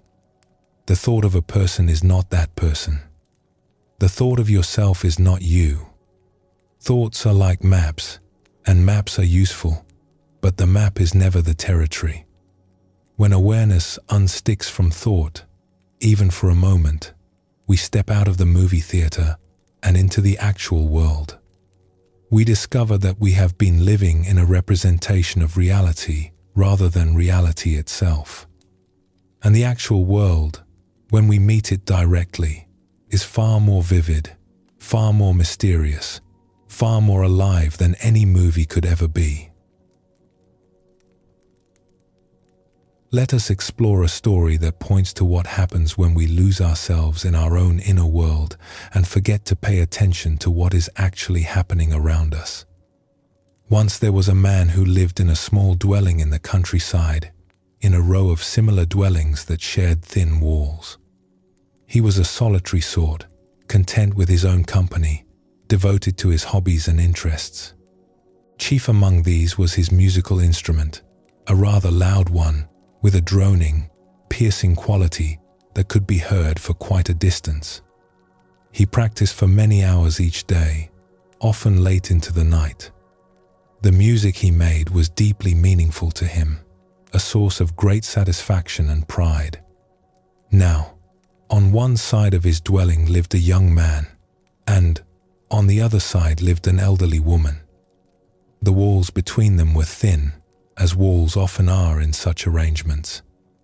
Every sound passed through. One day, a visitor came to see the musician. They sat together drinking tea, and the visitor asked how he liked living in this place. The musician shook his head sadly. "The location is pleasant enough," he said, "but my neighbors are terrible. Simply terrible." "Oh? What is wrong with them?" "The young man on that side," the musician said, gesturing toward one wall. "He bangs his head against the wall constantly. Thump, thump, thump, at all hours. He must be quite disturbed in some way." "How strange," said the visitor. "And the old woman on the other side," the musician continued, gesturing the opposite direction. "She screams and screams. Terrible, anguish screaming. Sometimes it goes on for hours. I do not know what afflicts her, but it is most unpleasant to hear." The visitor looked concerned. "That sounds very difficult. How do you manage to live with such disturbance?" The musician waved his hand dismissively. "Oh, I just ignore them," he said. "I stay here quietly, minding my own business, practicing my instrument." The visitor was quiet for a moment. Then, carefully, they asked, "And when do you practice your instrument?" "Oh, many hours each day, often late into the night. It requires dedication, you know." "And your instrument," the visitor said slowly. "It is quite loud, is it not? With a piercing quality that carries through walls." The musician nodded proudly. "Yes, it has a powerful sound. Very resonant." The visitor looked at him with gentle eyes. "I wonder," they said, "if perhaps your neighbors are banging and screaming in response to your practicing. I wonder if you might be the source of their disturbance, just as they seem to be the source of yours." The musician stared at his visitor. This thought had never once occurred to him. He had been so absorbed in his own world, his own perspective, his own story about what was happening, that he could not see the larger picture. He was the reasonable one, the one just trying to live his life. They were the problem. But was that true? This is what happens when we are lost in the movie of our own minds. We become the center of a story in which we are the reasonable one, the one who is just trying to live our life, while others are the source of problems. We cannot see how our own actions and reactions are part of a larger pattern. We cannot see that the disturbance we perceive out there might be connected to something in here. The Buddha spoke of this tendency with great insight. He noticed that we go through life with what might be called a continuous sense of I and mine. I am the one who is affected. I am the one who matters. Mine is the perspective that is correct. Mine is the suffering that is real. This is not selfishness in the ordinary sense. It is simply how a mind that has forgotten its true nature operates. It is the wave, so identified with its own waveness that it cannot see the other waves as also being ocean. It is the one lost in the movie, unable to remember that everyone else in the theater is also watching their own movie, living in their own story, as convinced of its reality as we are of ours. When awareness unsticks, even briefly, something opens. We begin to see that our perspective is just one perspective among many. We begin to sense that our story is just one story among countless stories. We begin to feel a kind of kinship with others, a recognition that they too are caught in the same dream, struggling with the same stickiness, longing for the same freedom. There is a particular way that this stickiness affects our relationships with others. When we are lost in thought, lost in our stories about who people are, we cannot truly meet them. We meet our idea of them instead. We interact with a mental construction, a file we have built over time, rather than with the actual living being who is present. Think of someone you know well, someone you see often, a family member, perhaps, a friend, a colleague, someone whose face is familiar, whose voice you would recognize anywhere. When you encounter this person, what happens? Most likely, before they have even spoken, before they have done anything at all, you have already activated your mental file on them. You know who they are. You know what they are like. You know their history, their habits, their quirks. You know what bothers them and what delights them. You know what they will probably say and how they will probably react. You have years of data stored away, and it all comes flooding forward the moment you see their face. And then you relate to this file, this mental construction, rather than to the living, breathing, ever-changing being in front of you. You hear what you expect to hear. You see what you expect to see. They have become, in a strange way, frozen in your mind. A character in your movie, rather than a mystery that can never be fully known. This is natural. This is how minds work. We create categories and concepts to help us navigate the world efficiently. We would be overwhelmed if we had to meet everyone fresh every time, as if we had never seen them before. The mental files serve a purpose, but there is a cost. The cost is intimacy. The cost is presence. The cost is the freshness that comes from truly meeting another person as they are in this moment, rather than as we have decided they are based on who they were yesterday, last year, a decade ago. One teacher used to suggest a simple experiment. Bring someone to mind, he would say. Someone you care about. Let your thoughts about them arise. Your memories, your judgments, your expectations. Notice how these thoughts create a kind of image, a kind of representation of this person. And then, he would say, let all of that go. Drop the thoughts entirely. And see if you can sense this person in a different way. Not through concepts, but through something more direct. Through the heart, perhaps. Through the simple knowing of your connection with them. When people tried this, they often reported something surprising. Without the thoughts, there was a sense of presence that was quite different from the mental image. There was something more alive, more immediate, more real. It was as if the person themselves could finally be felt, rather than just thought about. This is what becomes possible when the stickiness releases. Not just in formal experiments, but in daily life. A moment of actual contact with another being, unfiltered by our stories about who they are. The Zen tradition has a wonderful phrase for this direct contact with reality. They call it beginner's mind. It is the mind that does not yet know, that has not yet categorized, that meets each moment fresh. In beginner's mind, there are many possibilities, one master said. In the expert's mind, there are few. The expert thinks they know. They have seen this before. They have this person figured out. They have life mapped and categorized and understood. And so they live in their maps, in their categories, in their understanding. They live in the movie. The beginner does not know. Each moment is new.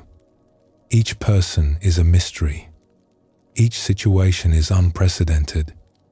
And because of this not knowing, the beginner is available to what is actually happening.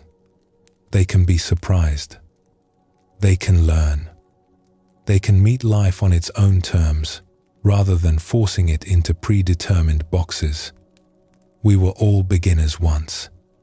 When we were very young, before we had learned to categorize and judge and know, we met the world with this kind of openness. A face was a wonder. A sound was a miracle. A color was pure delight. We had not yet learned to be experts in living. The teachers suggest that this beginner's mind is not lost to us. It is not something we had and then misplaced forever. It is here now, beneath the layers of expertise, beneath the stickiness of thought, beneath the movie we have been watching for so long. It is the awareness itself, before it gets caught, before it identifies, before it forgets what it is. Perhaps you have noticed, in quiet moments, that there is something in you that is not lost in thought. Even when thoughts are arising, even when the movie is playing, there is something that is aware of the thoughts. Something that watches the movie without being entirely absorbed in it. This is what the teachers are pointing to when they speak of awareness.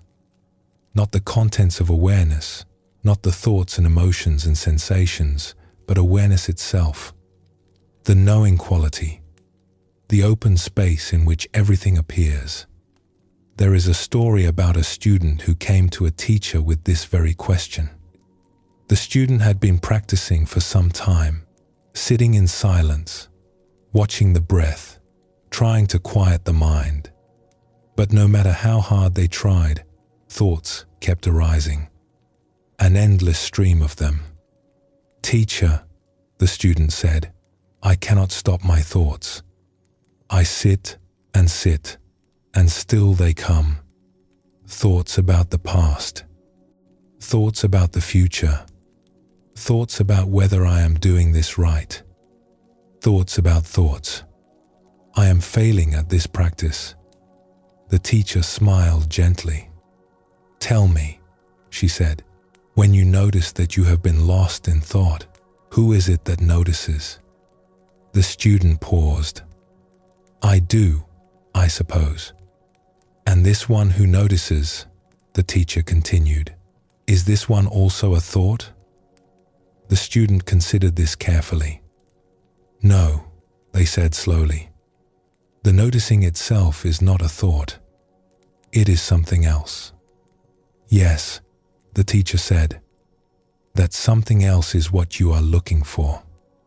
You have been trying to stop the clouds, but you do not need to stop the clouds. You only need to recognize the sky." The student sat with this for a long moment. "But the thoughts are so loud," they said, "so persistent. How can I find the sky when the clouds are so thick?" "The sky does not mind the clouds," the teacher replied. "Thick or thin, many or few, the sky remains unchanged. It is only when you believe you are a cloud that you suffer. When you recognize yourself as sky, the clouds can come and go as they please. They are no longer your concern. This is what the teachers are pointing to. Not a state without thoughts, which may never come, but a recognition of what is aware of thoughts, a shift in identity from the contents of awareness to awareness itself. This awareness is not sticky. It does not attach to anything. Thoughts arise in it and pass away, like clouds moving through the sky, and awareness remains unchanged. Emotions arise in it and dissolve, like waves rising and falling on the ocean, and awareness remains undisturbed. When we recognize this awareness, when we begin to sense it as what we truly are rather than what we are aware of, something shifts. The stickiness begins to loosen. Not through effort, not through trying to stop thoughts, but simply through recognition. We see that we are not the thoughts. We are what knows the thoughts. And in that seeing, a kind of freedom becomes available. Not freedom from thoughts, because thoughts continue to arise, but freedom from being lost in them. Freedom from mistaking them for reality. Freedom to rest in the open space while the movie continues to play. There is a lovely image from the Buddhist tradition. It compares thoughts to writing on water. Have you ever tried to write on the surface of a pool or stream? Your finger traces a shape, but the water immediately closes behind it. The writing does not persist. The water returns to smoothness almost instantly. Thoughts seen clearly are like this. They arise, they seem vivid and important for a moment, and then they dissolve. They have no lasting substance. They leave no trace. The mind returns to its natural openness, its natural clarity, its natural peace. But when awareness is sticky, when we are caught in the movie, thoughts seem solid and real. They seem to persist. They seem to define us and our situation. We take them so seriously, as if they were carved in stone, rather than written on water. The shift from stickiness to freedom is not about changing the thoughts. It is about changing our relationship to them.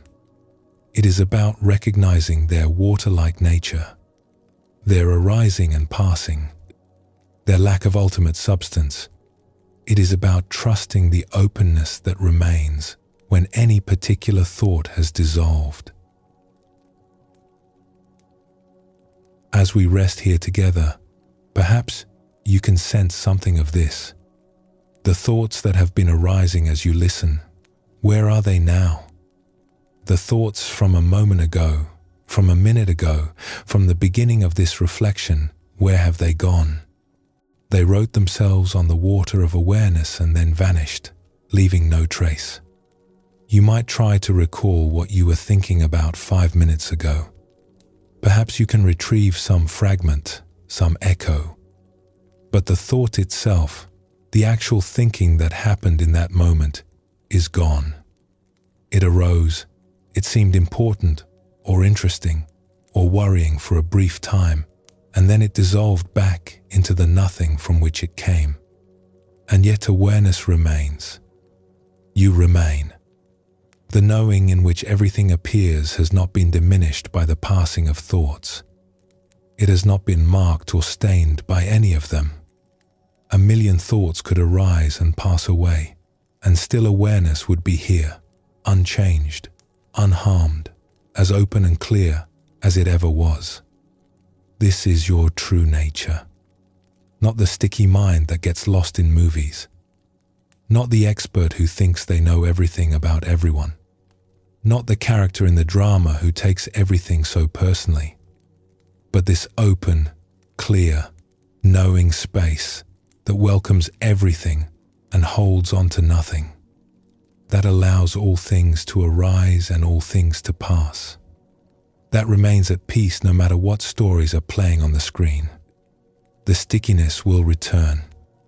The mind will get caught again in its stories. This is not a problem. This is not failure. This is simply how minds work, how they have always worked. The invitation is not to stop the stickiness forever, which may not even be possible, but to notice when it has happened and to recognize, again and again, the awareness that was never actually lost. Let us pause for a moment now and let what we just heard settle in. And when you are ready, we will continue together.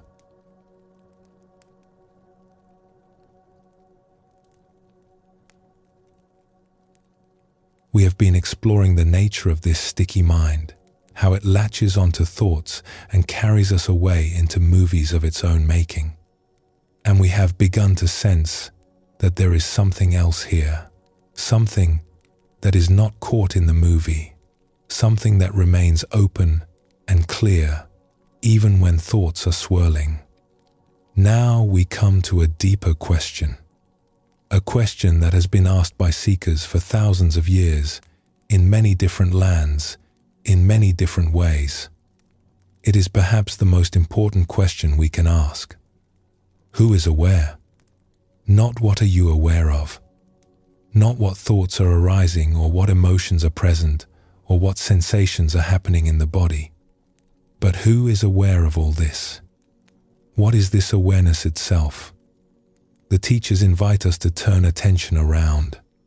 Instead of always looking outward at the objects of experience, we are invited to look back at the one who is experiencing.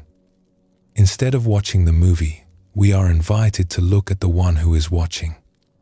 This is sometimes called looking into the mirror. Not a mirror that shows us our face, but a mirror that shows us what we truly are. There is a story from long ago, from a time when seekers would travel great distances to find teachers who could help them understand the nature of mind.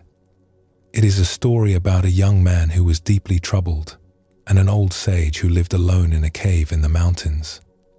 The young man had heard of this sage from other travelers he met along dusty roads and in simple wayside inns. They spoke of his wisdom, his penetrating insight, his ability to see through to the heart of things. Some said he had sat in that cave for 9 years, barely moving, barely speaking, simply resting in a peace that nothing could disturb. Others said he had come from a land far to the west, carrying teachings that could liberate the mind from all suffering. The young man was not at peace. His mind was a torment to him. Thoughts raced and churned like a river in flood. Worries multiplied like weeds in a neglected garden. Regrets about the past tangled with fears about the future until he could not tell one from the other. He could not sleep well. He could not rest. Even in moments of apparent calm, when he sat in a quiet place and tried to find some stillness, there was an undercurrent of agitation, a feeling that something was terribly wrong, that he was terribly wrong. He had tried many things. He had studied with other teachers. He had practiced various methods for calming the mind. He had read the ancient texts and memorized their teachings. But nothing had helped. The torment continued. The thoughts kept coming. He decided he would find this sage and ask for help. It was his last hope. The journey took many weeks. He crossed rivers swollen with spring rain, balancing on slippery stones. He climbed mountain paths so steep and narrow that one misstep would send him tumbling into the void. He slept in the open when no shelter could be found, shivering under his thin blanket as the stars wheeled overhead. He ate what little food he had brought and what he could find along the way, berries and roots, and the occasional gift from a kind farmer. But he did not turn back. The suffering in his mind drove him forward like a wind at his back. At last, after many hardships, he came to the cave. It was a simple opening in the rock face, high on a mountainside, overlooking a vast valley where clouds drifted below like a second ocean. The entrance was partially hidden by scraggly bushes and worn stones. Inside, in the dim light that filtered through, sat an old man. His eyes were closed. His body was still as a statue. He seemed to be barely breathing.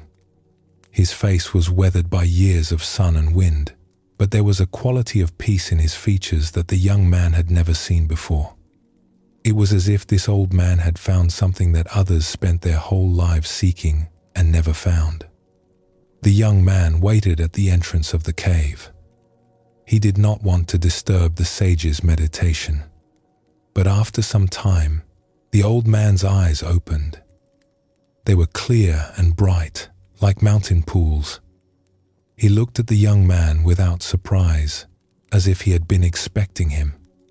"Please," the young man said, his voice breaking with desperation. "Please help me quiet my mind. I cannot bear it any longer. The thoughts never stop. They torment me day and night. I have tried everything I know to make them cease, but nothing works. Please, if you have any wisdom, share it with me." The sage looked at him for a long moment.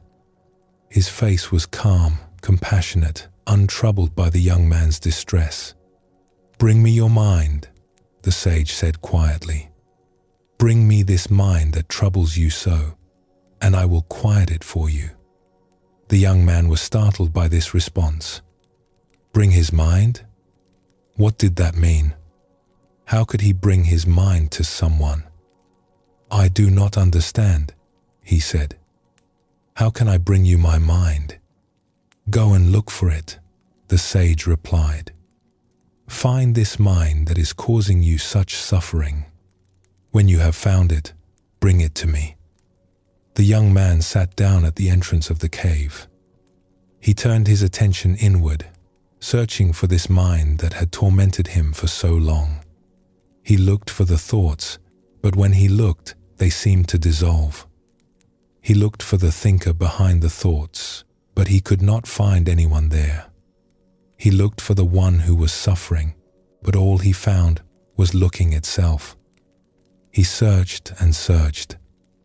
Where was this mind? Where was this self that was so troubled? It had seemed so solid, so real, so present. But when he turned to face it directly, there was nothing to find. Only awareness, open and empty, looking for something that could not be located. After some time, he looked up at the sage with wonder in his eyes. "I cannot find it," he said. "I have looked everywhere, but I cannot find my mind." The sage smiled, a gentle smile full of warmth. "There," he said, "I have now quieted your mind." This story points to something that words can barely touch. When we look for the mind, we cannot find it. When we search for the self, the one who is thinking, the one who is suffering, the one who is seeking peace, we find nothing solid there. We find only awareness itself, open and knowing, without boundaries or center. This is not a trick. This is not a clever philosophical point. It is something we can discover for ourselves in our own direct experience. When we stop looking at the contents of awareness and instead look for awareness itself, something remarkable happens. The solidity we assumed was there begins to dissolve. The self we were so sure existed begins to seem more like a mirage, a pattern of thoughts that creates an illusion of substance. The Buddhist tradition calls this emptiness. But emptiness does not mean nothingness, a blank void, an absence of everything. It means empty of what we thought was there, empty of a solid, separate self, empty of a thinker behind the thoughts. When we look for the one who is looking, we find nothing to grasp, nothing to hold on to. And in that finding of no thing, there is a profound release. One teacher described this experience using the image of mist in the sky. Imagine an early morning in a mountain valley. The sun has not yet risen above the peaks, but the sky is lightening, turning from black to deep blue to the soft gray of approaching dawn. And rising from the valley floor, from the streams and the wet meadows and the dark forests, mist begins to appear. It rises in soft columns and gentle curtains. It drifts through the air, catching what little light there is, glowing faintly.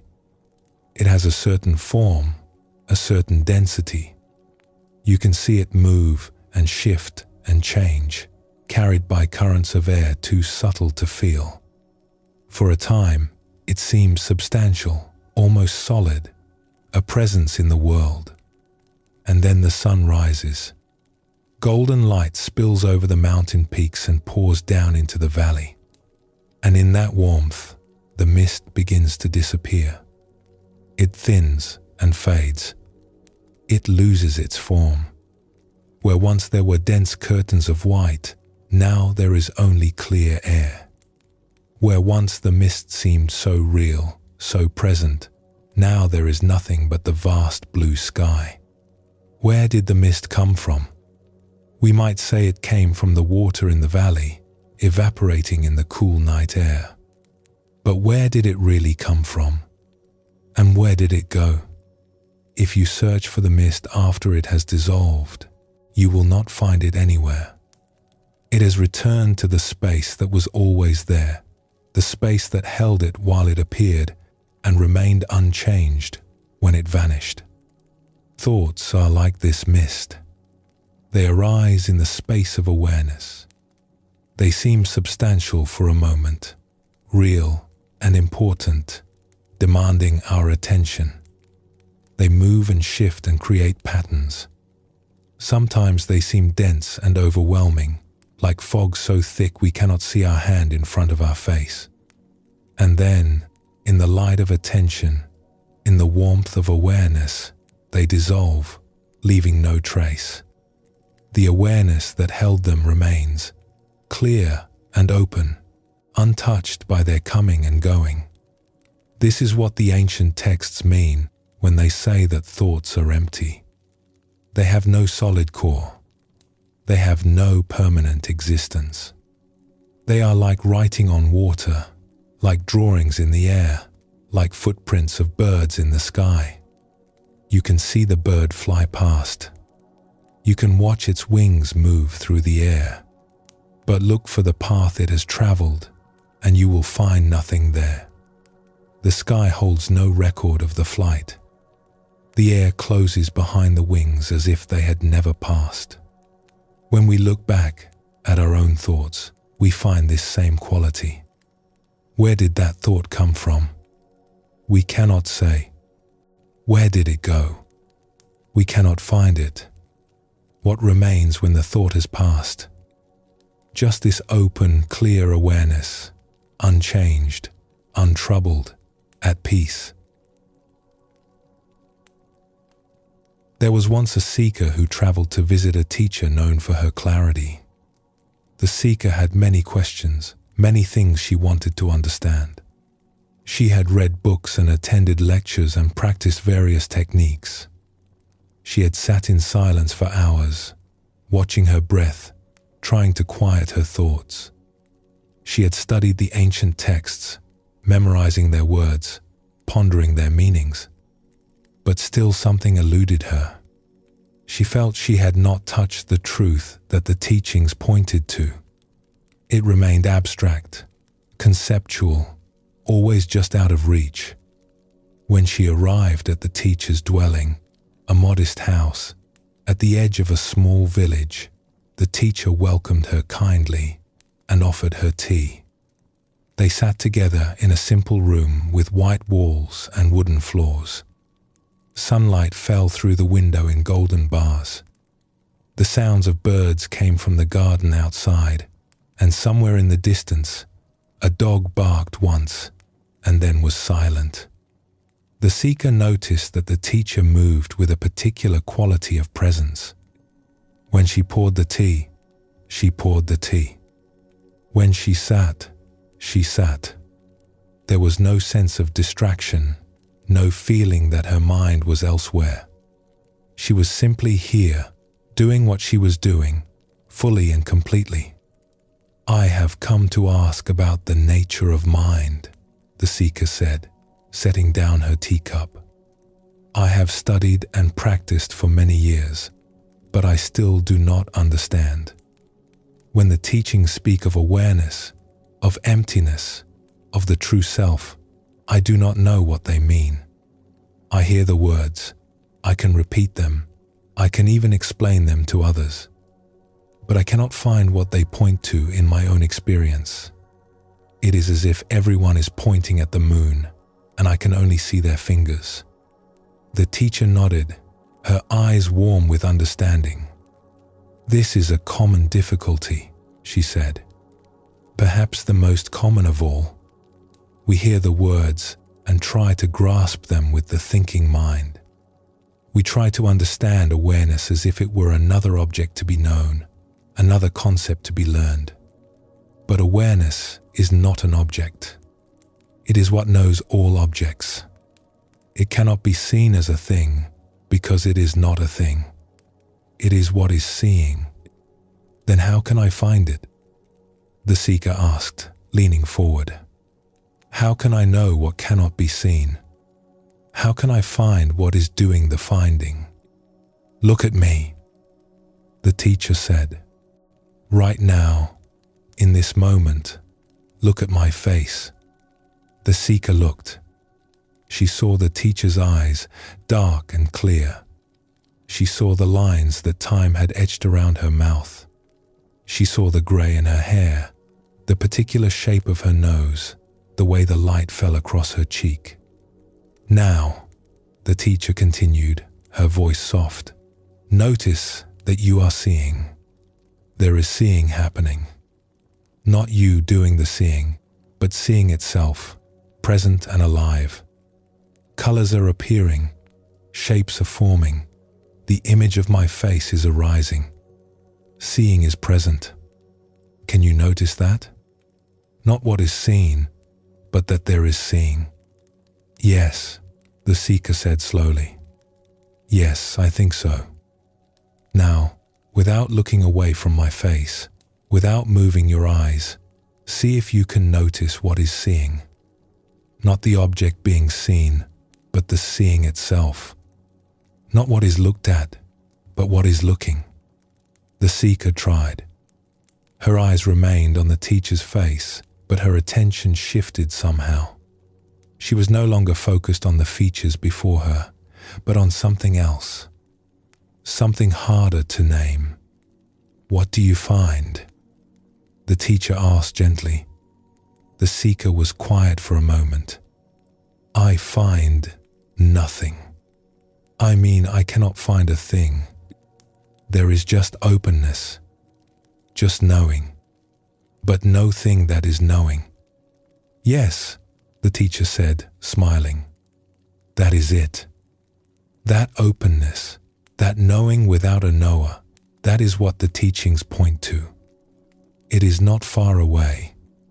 It is not hidden. It is simply overlooked because we are always looking at objects, never at what perceives them. But it seems so ordinary, the seeker said. So simple. I expected something more dramatic. The teacher laughed softly. This is always the surprise. We imagine that awakening must be spectacular, a fireworks display of spiritual experience. But the truth is utterly simple. It is simply this, simply what is already here. The most ordinary thing in the world because it is present in every moment of experience. And the most extraordinary because it is what we truly are. This simplicity can be hard to accept. We have been taught that spiritual truth must be complicated, that enlightenment must be rare and difficult to attain. We have been told stories of seekers who struggled for years, who underwent great hardships, who finally achieved some exalted state that ordinary people could never reach. But the teachers who have seen clearly tell us something different. They tell us that what we are looking for is not far away. It is not the result of a long journey. It is here, now, in this very moment. It is the awareness that is reading these words. It is the knowing in which all experience arises. One master put it this way: what you are looking for is what is looking. Read that again if you like. Let it sink in. What you are looking for, this peace, this freedom, this truth you have been seeking, is not an object to be found. It is the very awareness that is doing the seeking. It is closer than close, nearer than near. You cannot get away from it because it is what you are. This is why the search can feel so frustrating. We are looking for something that is already here. We are seeking what we already are. It is like a fish swimming through the ocean, searching desperately for water.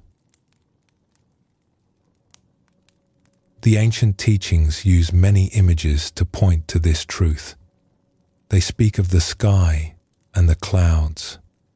The clouds come and go, changing shape, gathering and dispersing. But the sky remains. It is not disturbed by the clouds. It does not become cloudy just because clouds are present. It holds the clouds, allows them to pass, and remains vast and open throughout. They speak of the ocean and the waves. The waves rise and fall, each one unique, each one temporary. But the ocean is not disturbed. It is not diminished when a wave dissolves. It is not increased when a wave arises. It simply is what it is, the vast body of water in which all waves appear and disappear. They speak of a mirror and the reflections that appear in it. The mirror reflects everything placed before it, beautiful things and ugly things, pleasant things and unpleasant things. But the mirror is never stained by what it reflects.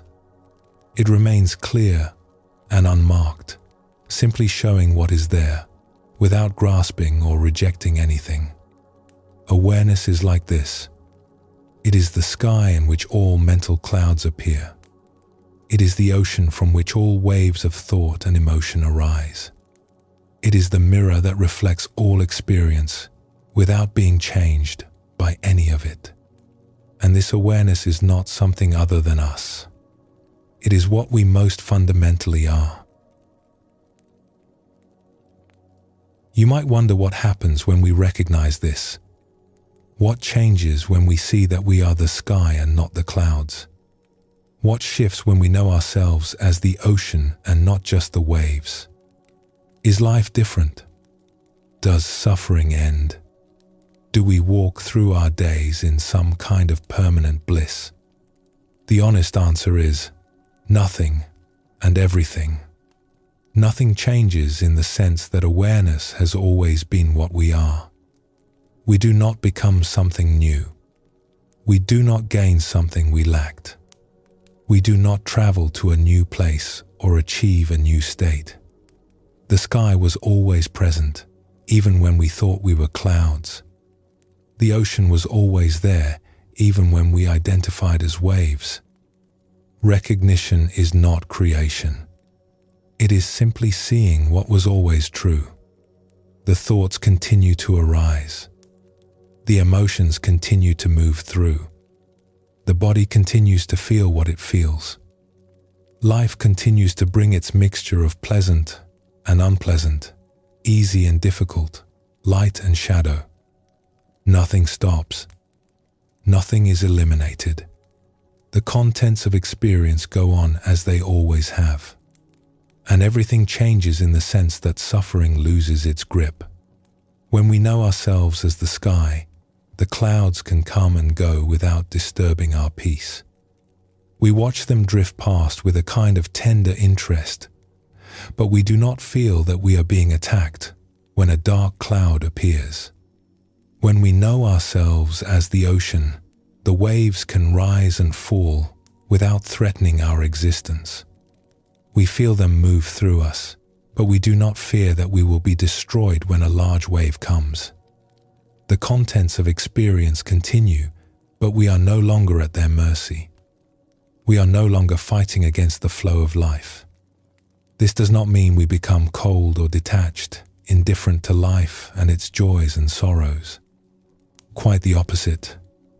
When we are no longer defending a fragile sense of self, when we are no longer bracing against experience, when we are no longer running from what we fear and grasping at what we want, something opens. The heart opens. We become more available, more present, more tender. Love flows more freely because it is no longer obstructed by fear. Compassion arises more naturally because we are no longer so preoccupied with protecting ourselves. There is a beautiful verse from an old Zen poem that speaks to this.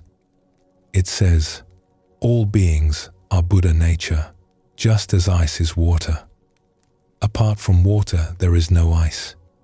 Apart from beings, no Buddha." What this means is that we are not separate from what we seek. The wave is not separate from the ocean. The ice is not separate from the water. Whatever we call that vast, free, peaceful awareness, whether we call it Buddha nature or true self or simple presence, it is not other than us. It is what we are made of. It is what we have always been. The poem continues, "How sad that people ignore the near and search for truth afar. They are like one who, in the midst of water, cries out in thirst." We are in the midst of water. We are surrounded by, made of, this awareness we seek. And yet we cry out in thirst, convinced that what we need is somewhere else, that peace is in the future, that freedom requires some achievement we have not yet managed. But it is here. It has always been here. The recognition of this is not the end of something but the beginning. Not the completion of a journey but the discovery that we never left home. As we rest here together, perhaps something of this is becoming clear. Not as an idea to believe, but as something to taste directly. The awareness that is hearing these words, the knowing in which sounds appear, and thoughts arise, and sensations come and go. This awareness is not far away. It is not hidden. It is simply what is happening right now, in this very moment. You do not need to create it. You do not need to achieve it. You only need to notice that it is already here, already present, already what you are. The sage in the cave did not give the young man something new. He simply pointed him back to what was always there. When the young man looked for his mind and could not find it, he discovered the peace he had been seeking. Not because something was added, but because the illusion of a solid, separate, suffering self was seen through. The teacher in the simple room did not transmit some special power to the seeker. She simply invited her to notice what was already present, what had always been present, what could never be absent. The awareness that knows, the openness that holds all experience, the mirror that reflects without being stained. This is the looking into the mirror that reveals not a face, but a vast, open space. A space that is not empty of everything, but full of knowing, full of presence, full of this moment exactly as it is. Let us pause for a moment.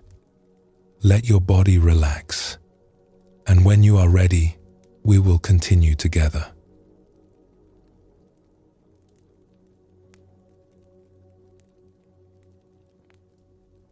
We have traveled far together. We have seen the exhaustion that comes from trying to become somebody. We have glimpsed the freedom that cannot be imprisoned.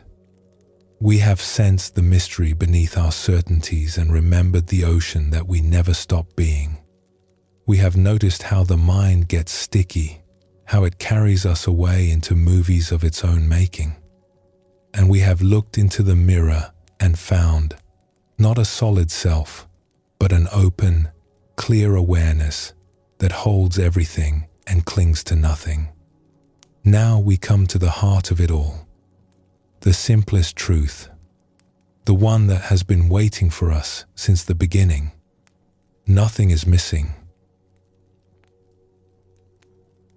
These words can sound like a greeting card sentiment, something to embroider on a pillow or print on a coffee mug. But the teachers who speak them mean something much deeper. They are pointing to this very moment, exactly as it is, and saying, "Here, this is it. This is what you have been looking for. Not somewhere else. Not in the future. Not after you have improved or achieved or understood. Here, now. Is anything missing in this moment?" This is not a rhetorical question. It is an invitation to actually look, to examine your present experience with fresh eyes, to set aside, just for a moment, all the stories about what should be different, what needs to happen, what is wrong with you, or your life, or the world, and simply to ask, right now, in this actual moment of experience, is anything missing? There is breathing happening. There is awareness, knowing this moment. There are sounds, perhaps, arising and passing. There is the feeling of the body, resting wherever it is resting. There is this, whatever this is, simple and immediate and utterly present. What is missing from this? The mind will have answers, of course. The mind always has answers. It will say, well, I would like to be healthier, or wealthier, or more at peace. I would like my relationships to be better. I would like the world to be less troubled. I would like to be enlightened, or at least to feel better than I do right now. And all of these desires are natural. There is nothing wrong with wanting things to be different. The human heart longs for fulfillment, for connection, for peace. This longing is not the problem. But notice something. The mind is answering a different question. It is telling you what it wants to be different in the future, or what it wishes had been different in the past. It is not actually examining this moment, right now, as it is. When we look directly at present experience, not at our thoughts about it, but at the actual living reality of this moment, something surprising can be discovered. It is complete. Not in the sense that nothing will ever change, or that we should not take action to improve our lives and our world, but complete in the sense that this moment is whole unto itself. It lacks nothing that it needs to be exactly what it is. A great teacher once said, without desire, everything is sufficient. With seeking, myriad things are impoverished. This does not mean we should never want anything or never try to change anything. It means that the sense of lack we carry, the feeling that something is missing, is not actually a property of this moment. It is something we add to this moment with our thoughts.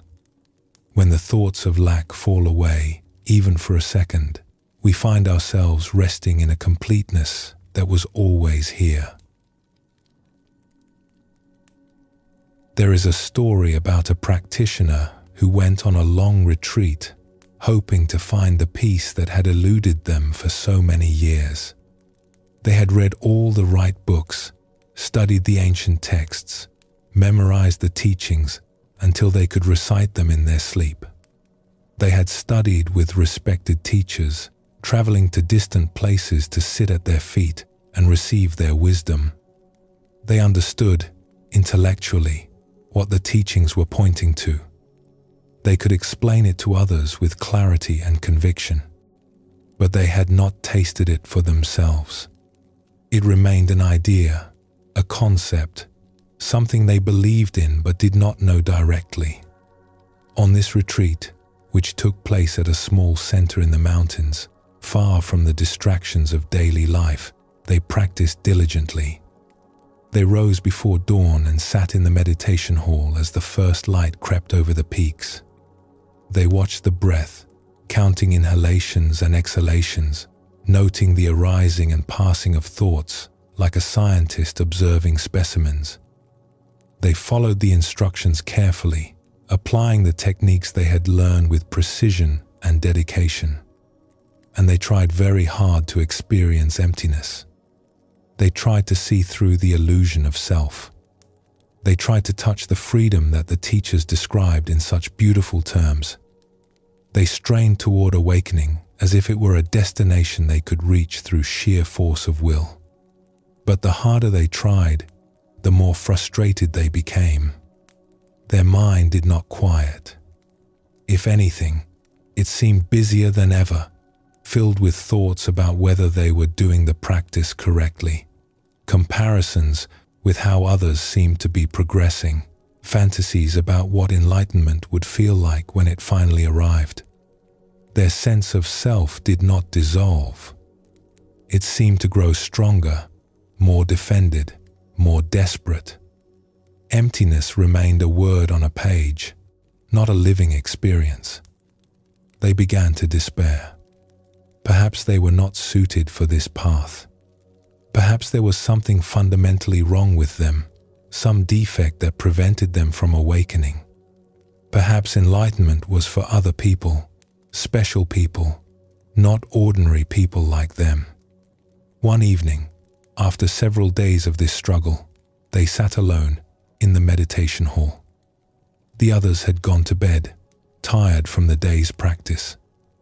The room was dark except for a single candle that flickered on the altar, casting dancing shadows on the walls. Outside, the wind moved through the pine trees, making a sound like distant water. Somewhere in the darkness, an owl called, its voice hollow and haunting. The practitioner sat there, exhausted, not just physically tired, but tired in a deeper way. Tired of trying, tired of failing, tired of the endless project of becoming someone other than who they were. They had nothing left. No more techniques to try. No more effort to give. They had reached the end of their rope and there was nowhere else to go. And in that moment of complete giving up, something shifted. They were not trying anymore. They were not seeking emptiness or peace or any particular experience. They were not evaluating their progress or comparing themselves to anyone. They were just sitting there, tired and defeated, listening to the wind in the pines. Just this. Just what was actually happening. Nothing more. And they noticed, with a kind of quiet surprise, that this was enough. This moment, exactly as it was, with its tiredness and its darkness and its distant owl, was complete. There was nothing missing from it. There never had been.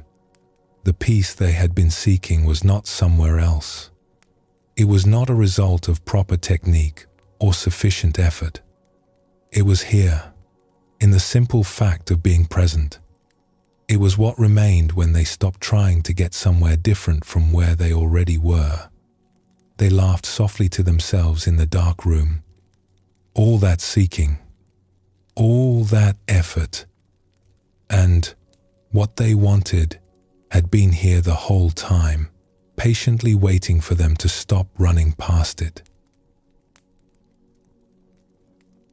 This is what the teachers mean when they speak of natural mind. It is not a special state that we achieve through practice. It is what is here when we stop trying to achieve anything at all. It is the mind at rest in its own nature, before we add anything to it, before we try to make it different from what it is. One instruction that has helped many people points to this with beautiful simplicity. It says, loosen loosely, not loosen tightly, with effort and strain. Not try hard to relax, but loosen loosely. Let go of letting go. Relax the one who is trying to relax. When we do this, when we truly give up the project of getting somewhere, we find that we are already here. We find that natural mind is not something we need to create or achieve. It is what remains when we stop adding to this moment. Another teacher put it this way: the great way is not difficult for those who have no preferences. When we stop preferring this moment to be different from what it is, we discover that this moment is fine. More than fine. It is complete, whole, lacking nothing. There is a poem from an old Zen master that speaks to this with particular beauty. It goes something like this: all beings, without exception, are Buddha nature. Just as ice by nature is water, apart from water there is no ice. Apart from beings, no Buddha. How sad that people ignore the near and search for truth far away. Like one who, in the midst of water, cries out in thirst. Like a child of a wealthy home wandering among the poor. The poem continues: those who hear this truth, even once, and listen with a grateful heart, treasuring it, revering it, gain blessings without end. Much more, those who turn about and bear witness to their own nature, discover that this nature is no nature at all. They go far beyond mere doctrine. How boundless and free is the sky of awareness. How bright the full moon of wisdom. Truly, is anything missing now? This very place is the lotus paradise. This very body, the Buddha. These words were written many centuries ago, but they speak directly to our situation today. We search far away for something that is near. We cry out in thirst while standing in water. We wander looking for home while we are already sitting in our own living room. The lotus paradise, the realm of peace and freedom that the traditions speak of, is not somewhere else. It is this very place, this room where you are resting, this moment where you are breathing, this awareness that is hearing these words. But we do not believe it. This is the strange thing. We hear the words, and something in us resonates, recognizes their truth. And yet we keep seeking, keep striving, keep believing that what we want is somewhere else. There is a story about a traveler who was making a long journey. They had been walking for many days, through forests where the light fell green and dappled, over mountains where the air was thin and cold, through rain that soaked their clothes and sun that burned their neck. They were tired, footsore, their boots worn thin. But they kept walking, because ahead of them, somewhere, was the place they were seeking. They had heard about this place from other travelers. It was said to be beautiful beyond description, peaceful beyond imagination. Those who arrived there found rest for their weary hearts. Those who dwelt there knew a contentment that nothing could disturb. The traveler longed for this place with their whole being. They had been seeking it for so long that they could barely remember a time when they were not seeking. One evening, as the sun was setting and the sky was turning colors they had no names for, they came to a small village. Simple houses lined a dusty street. Smoke rose from chimneys. The smell of cooking food drifted on the air. An old woman sat outside one of the houses, mending a piece of cloth, her fingers moving with practiced ease. The traveler approached her. "Excuse me," they said. "Can you tell me how much farther I have to go? I am looking for a place I have heard of, a place of great peace and beauty." The old woman looked up from her mending. Her eyes were bright, crinkled with years of smiling. "What is this place called?" she asked. The traveler told her the name. The old woman's face softened with something like amusement or perhaps compassion. "I have some news for you," she said. "You are already there. This is the place you are looking for. This village, these houses, this street. You arrived early this morning.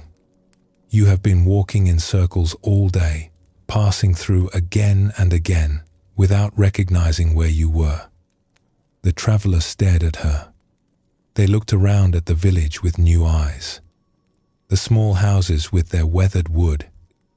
The dusty street where a few chickens pecked.